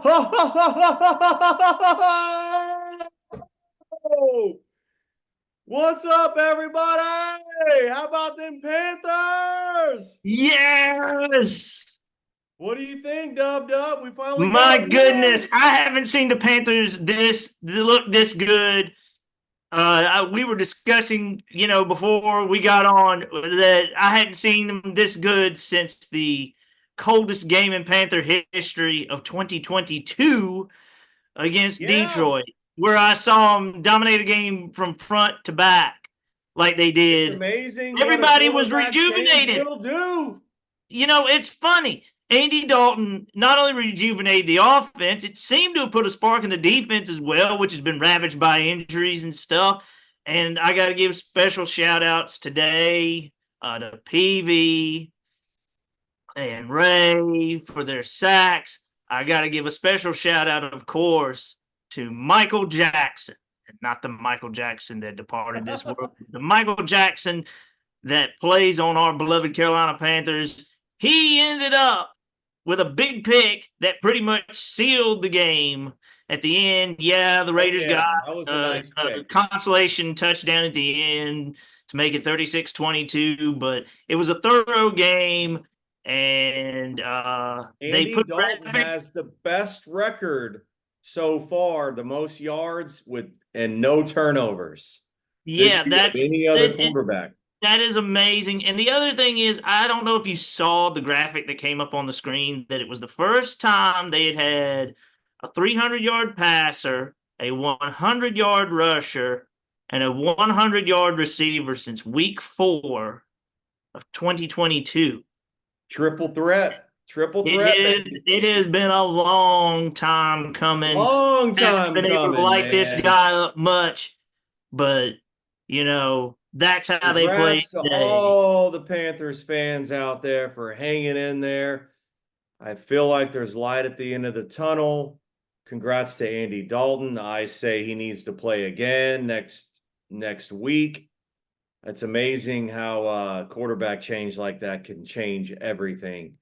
And I Bryce know really needs that to take notes. He really needs to take notes because his job is on the line, and if you ask me. So and also those people that come out and say, we need to keep Bryce in so we can tank the season and be the number one pick again. Well, not necessarily. I mean, quarterbacks will be there all throughout the first round because the class isn't as good as it was last year, or supposedly not as last year. And, if we end up, 8, 9, 10, it wouldn't be a bad thing. So, there's rumors about a trade. Have you heard about that? Yeah, I've heard rumors of a trade, and Canales has said he's not going to trade Bryce Young. But of course, he also said last Sunday Bryce was still his quarterback, and on Monday morning, boom, he had made the I don't believe it. change. I don't believe anything they say. And they're trying to play their cards to the vest, I think, so they don't give away all their trade secrets. Yeah, so congratulations to the Panthers. This was a breath of fresh air. Great game. They dominated up until about the fourth quarter. It seemed like they gave up a little bit. The Raiders were coming back, and they were coming back strong. And I'll tell you what, if it wasn't such a high lead, we could have lost that game. Yeah, that's true. It's true. We could have lost the game, but we could have lost the game. They gave it up towards the end. Which was unacceptable. They need to play all 4 quarters, and right to the zeros, but all the way through. They kind of gave up halfway through the fourth quarter, and that's not going to win you a Super Bowl. No, you can't do that. You can't do that against the likes. If we had, I'm going to tell you this right now, if we had Kansas City down like that, they would have been, quick huddling or hyper driving. Up to the line, and they would have tried to knock us out that way and score 3 touchdowns, boom, boom, boom, like that. And Las Vegas might have given up their game, but a team like Kansas City's not going to do it. After seeing what Denver did today to Tampa, I'm not going to take them lightly. Right. The Los Angeles Chargers, I don't know what their situation is going to be since Herbert got hurt today. So, but they have the former Carolina Panther backup. Taylor Heineke is his backup. So that would be an interesting game. And of course, we got to talk about the game next week because, as Bill Belichick famously once said, we're on to Cincinnati. So, right. But it's this time it's not in Cincinnati, it's in Bank of America Stadium, and of course it'll be a sort of not a homecoming, I don't know what it would be called, but that was Andy Dalton's team for a long, long time before he got benched and eventually let go from them. So, and they showed where he was having a moment with Marvin Lewis, who's now the defensive coordinator for Las Vegas, having a moment before the game, and he still, I think, cherishes his time with them, but he's now on the Panthers, and he's now got to lead these guys to wins. I tell you, man, I give it to Hubbard. He played a heck of a game. I mean, he was finding the holes. He was playing very aggressively. 114 is what I saw as his final total, and then I think he had he made the 57 game. on the receiving end. He had a receiving touchdown. So, I mean, you got to give him the credit, and they just bashed through, and they made the Panthers look like this again. A fearsome predator. Proud fan over here. They look like a real team today. And they did. I don't think Vegas knew what to expect. They were not expecting this. They were probably it's like they said on television. There was no film on Andy Dalton. All the film was on Bryce Young. Yeah. And but we saw what a quarterback can do when receivers get separation. We can see what a quarterback can do when he can throw people open. And I also got to give a special shout out to Adam Thielen of how he laid out for that touchdown catch. Oh yeah. And I wish him a quick recovery because I know he was holding himself down after that catch and it was real somber looking, but and he tried to walk off on his own accord, but he knew something was wrong, and I'm hearing that it was a hamstring. So, that's going to take a while to heal. But, now that we've surpassed week 4, we got to talk about the elephant in the room. Jonathan What's the Brooks. elephant in the room, Dub? It's Jonathan Brooks. Okay.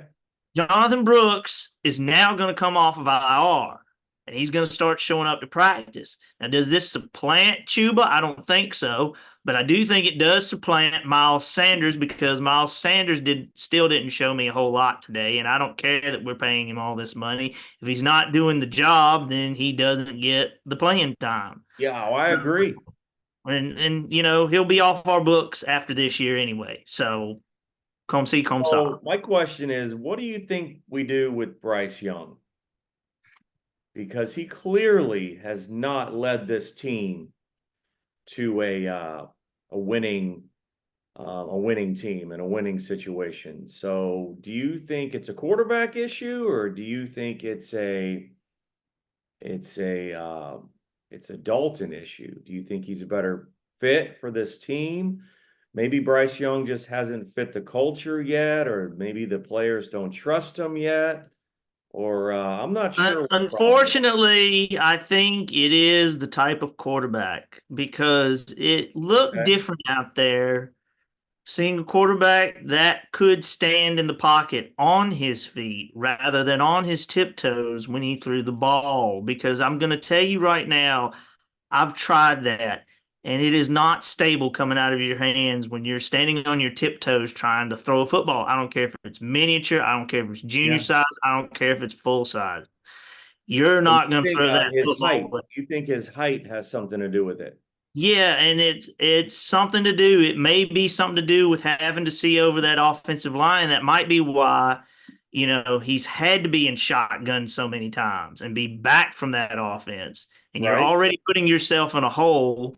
And that offensive line is protecting better. You saw that today. The only time Andy Dalton got sacked, which was twice, were both on blown coverages. They were not because people got overpowered or people were blocking poorly. They flat didn't block at all. Right.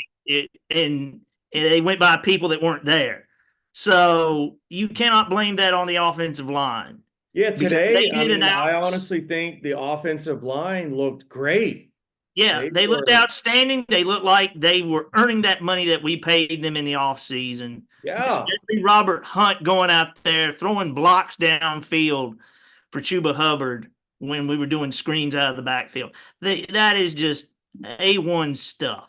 Yeah. And, I want to see that. I want to see that from them again. If they can come out and do this in front of a, hopefully bigger crowd than what they were, it'll rejuvenate the people of Charlotte to come out and support the team again. I think next week at home is going to be a lot better.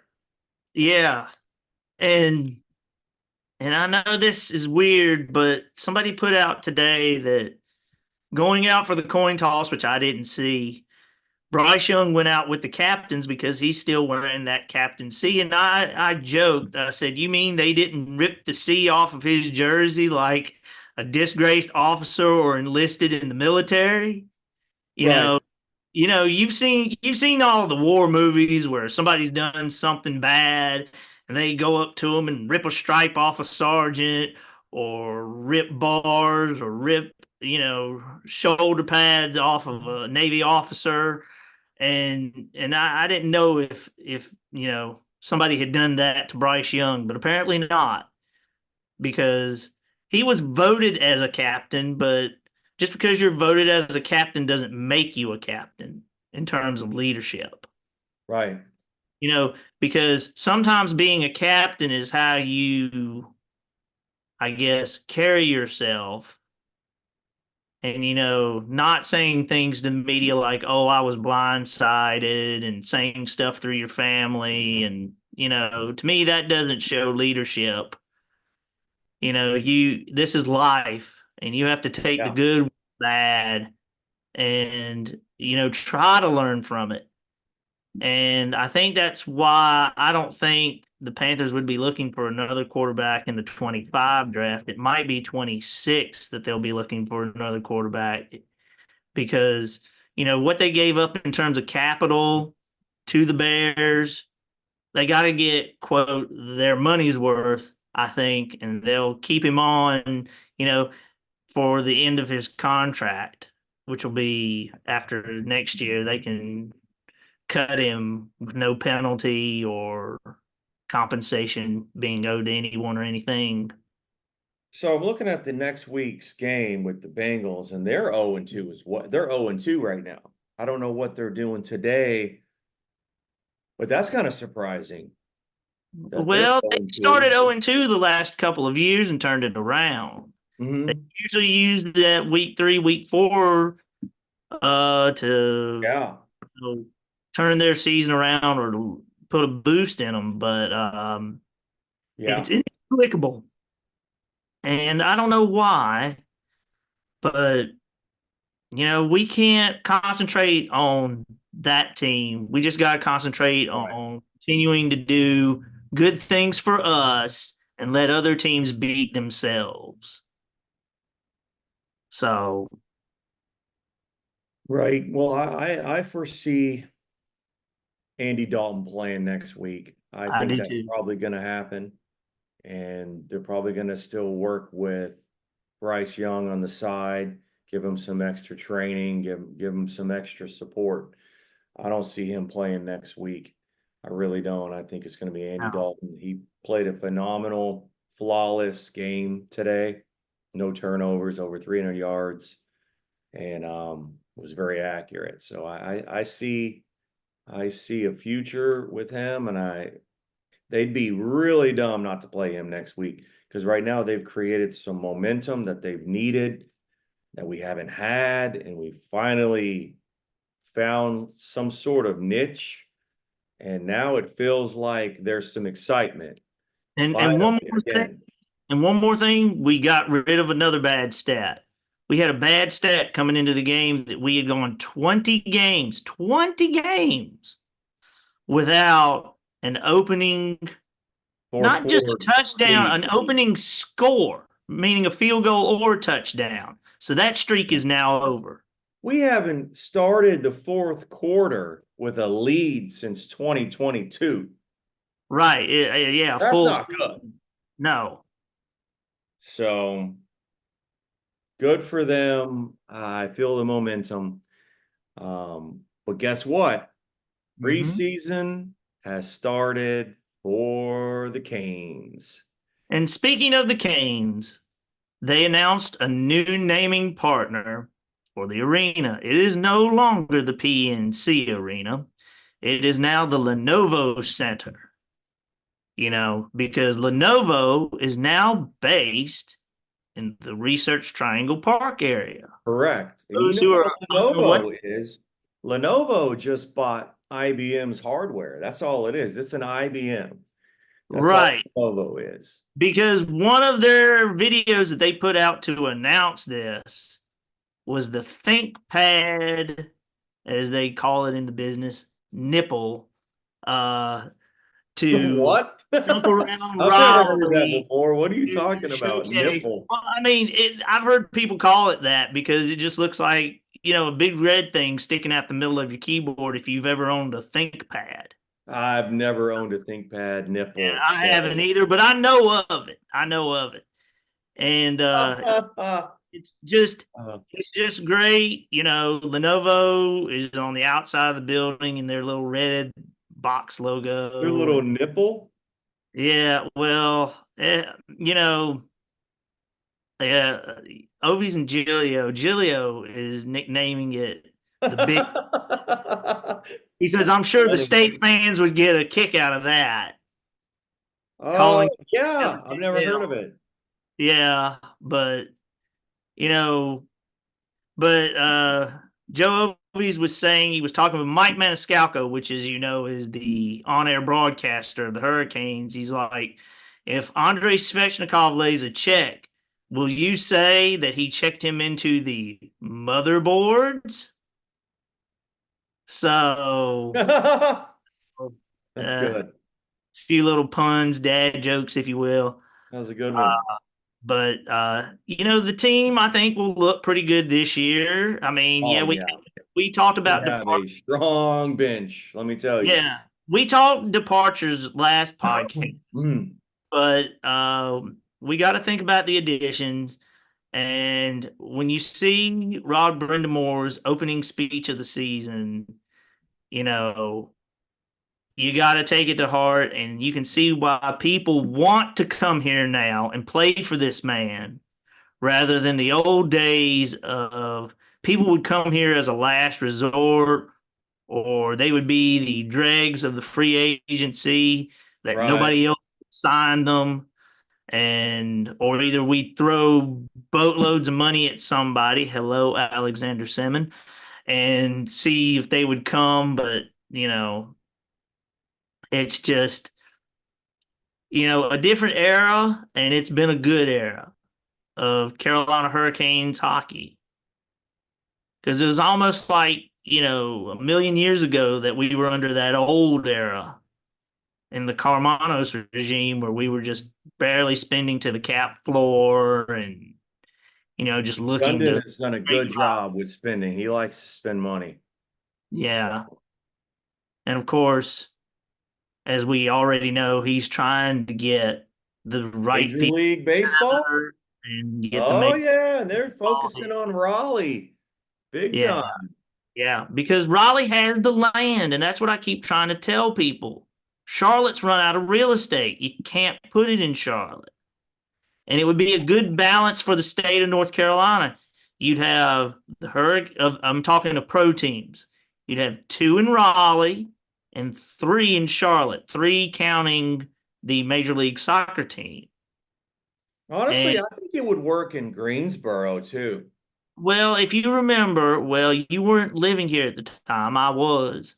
Kernersville had a vote back in about 1997, if I remember correctly. And that referendum failed. It was a referendum for a tax to build a ballpark. Minnesota Twins were ready to move here. And unfortunately, it got defeated by 20%, 60-40. And the residents of Kernersville said, we don't want to build a ballpark that hardly any of us can afford to go to. So I don't know if they had moved to North Carolina, they would have renamed themselves the Triplets because they would have been in the Triad. But that's just funny conjecture there. That's another dad joke, isn't it? So yeah. That was a good one. But seriously, I think baseball to North Carolina is a reality. Yeah. And of course, we would have the rivalry with Washington and Atlanta because we'd be right in the middle. Yeah. Our rivalry with Washington up 85-95. Our rivalry down 85 with Atlanta. And, I would love to see us. I mean, here's the thing. If baseball went to 32 teams, I think they'd have to do the NFL thing and go to 4 divisions. And they'd probably put us in the Southeast. And we'd probably be Washington, us, Atlanta, Miami, and that would be the National League Southeast or South or whatever they'd be called. Mid-South or something. Or something like that. Right. But anyway, it would be cool. Going back to the third pro team in Charlotte, which is Charlotte FC, they had a tremendous win last night against the New England Revolution, 4-0, stopping the bleeding that they had of their previous 3-game losing streak. It was desperately needed, and it's the only way they can stay in the playoff hunt and not get relegated to the play-in game like they were in last year. Because the play-in game is one and done. The first round is a potential 3-legged affair with a best-of-3 series. So that's how we have to play this and try to get into the actual playoffs rather than the play-in playoffs. So if Charlotte wants to go for a cup, but You can do that's it. how it is. I believe they can do it. I think they can too, but you can't overlook a lot of the teams that have gone ahead of us. You They can't are overlook new. Cincinnati. Still building, still new, but I think they can do it. Yeah, and what's funny is they built this team from the ground up and have gone to the playoffs twice, but yet Tepper took over the Panthers and they haven't even been close to the playoffs in 6 years. So Yeah. I don't know what's going on. I don't know if he has had the wrong people on the football side and the right people on the soccer side, but Well, the Panthers organization's a little bit of a mess. They got to get it cleaned up. They've got to yeah, get it absolutely. organized. And the thing is, you don't see the meddling from Tepper in FC as you do in the Panthers. Yeah. And it's almost like, and I told somebody this the other day, that he didn't learn from his time as a 5% shareholder of the Pittsburgh Steelers. Yeah. The Steelers have been mostly a hands-off franchise, and they've only had 3 coaches in the last 60 years almost. Chuck Noll, Bill Cowher, Mike Tomlin. That's it. The Panthers have had 3 coaches in the last 9 months. Yeah. For real. And it's like you got to preach patience sometimes with players, with coaches. And we see it all the time. Sam Darnold balled out today up in Minnesota. Baker Mayfield did get, thrown around a little bit down there in Tampa, and that's why they lost. But he had been playing good for them. And so it's just one of those things. But we got to worry about now. We got to worry about the future. We can't keep living in the past. Because if we don't learn from the mistakes of our past, we can never make it a better future. Say that again. That was a good quote. I said, we can't keep living in the past, because if we keep living in the past, we can't make a better future for ourselves. You heard it right here, folks. Wise words from Dub. And that doesn't just go for sports. That was a good quote. That's a life quote. You're full of them today. Yeah. Maybe I was inspired. Yeah. The Panthers can do more than football. They can inspire people. So, dude, you just inspired me. Well, you Live go in out the there past, and do your folks. You heard it right here. Right here on Groo and Dub. Say that one more time. Say what? That is better not to dwell in your past, because if you keep dwelling on your past, you can't make a better future. Bam! Bam, folks. You heard it right here. Did you hear that? Everybody's like, thumbs up, man. Look at all this reaction from that quote. Yeah, That's it's awesome. wonderful. It's wonderful. Everyone likes that. And I don't know about you, but my mind is made up. I can say this with confidence, and I don't mean to get political in the sports portion of our show. It's okay, man. We're on a political podcast. I know, but I can say with confidence that the person I'm voting for governor of North Carolina has not been on any porn sites, has not, run any cheesy daycare centers, has not made any inflammatory comments, and I'm proud to call him a friend. You must be talking about Fire the Uniparty. I'm talking about Mike Ross. That's correct. Yes. And I can't tell you who to go out there and vote for, but I encourage you to look the man up. Read about him. Read about what he believes in. Read about his family life.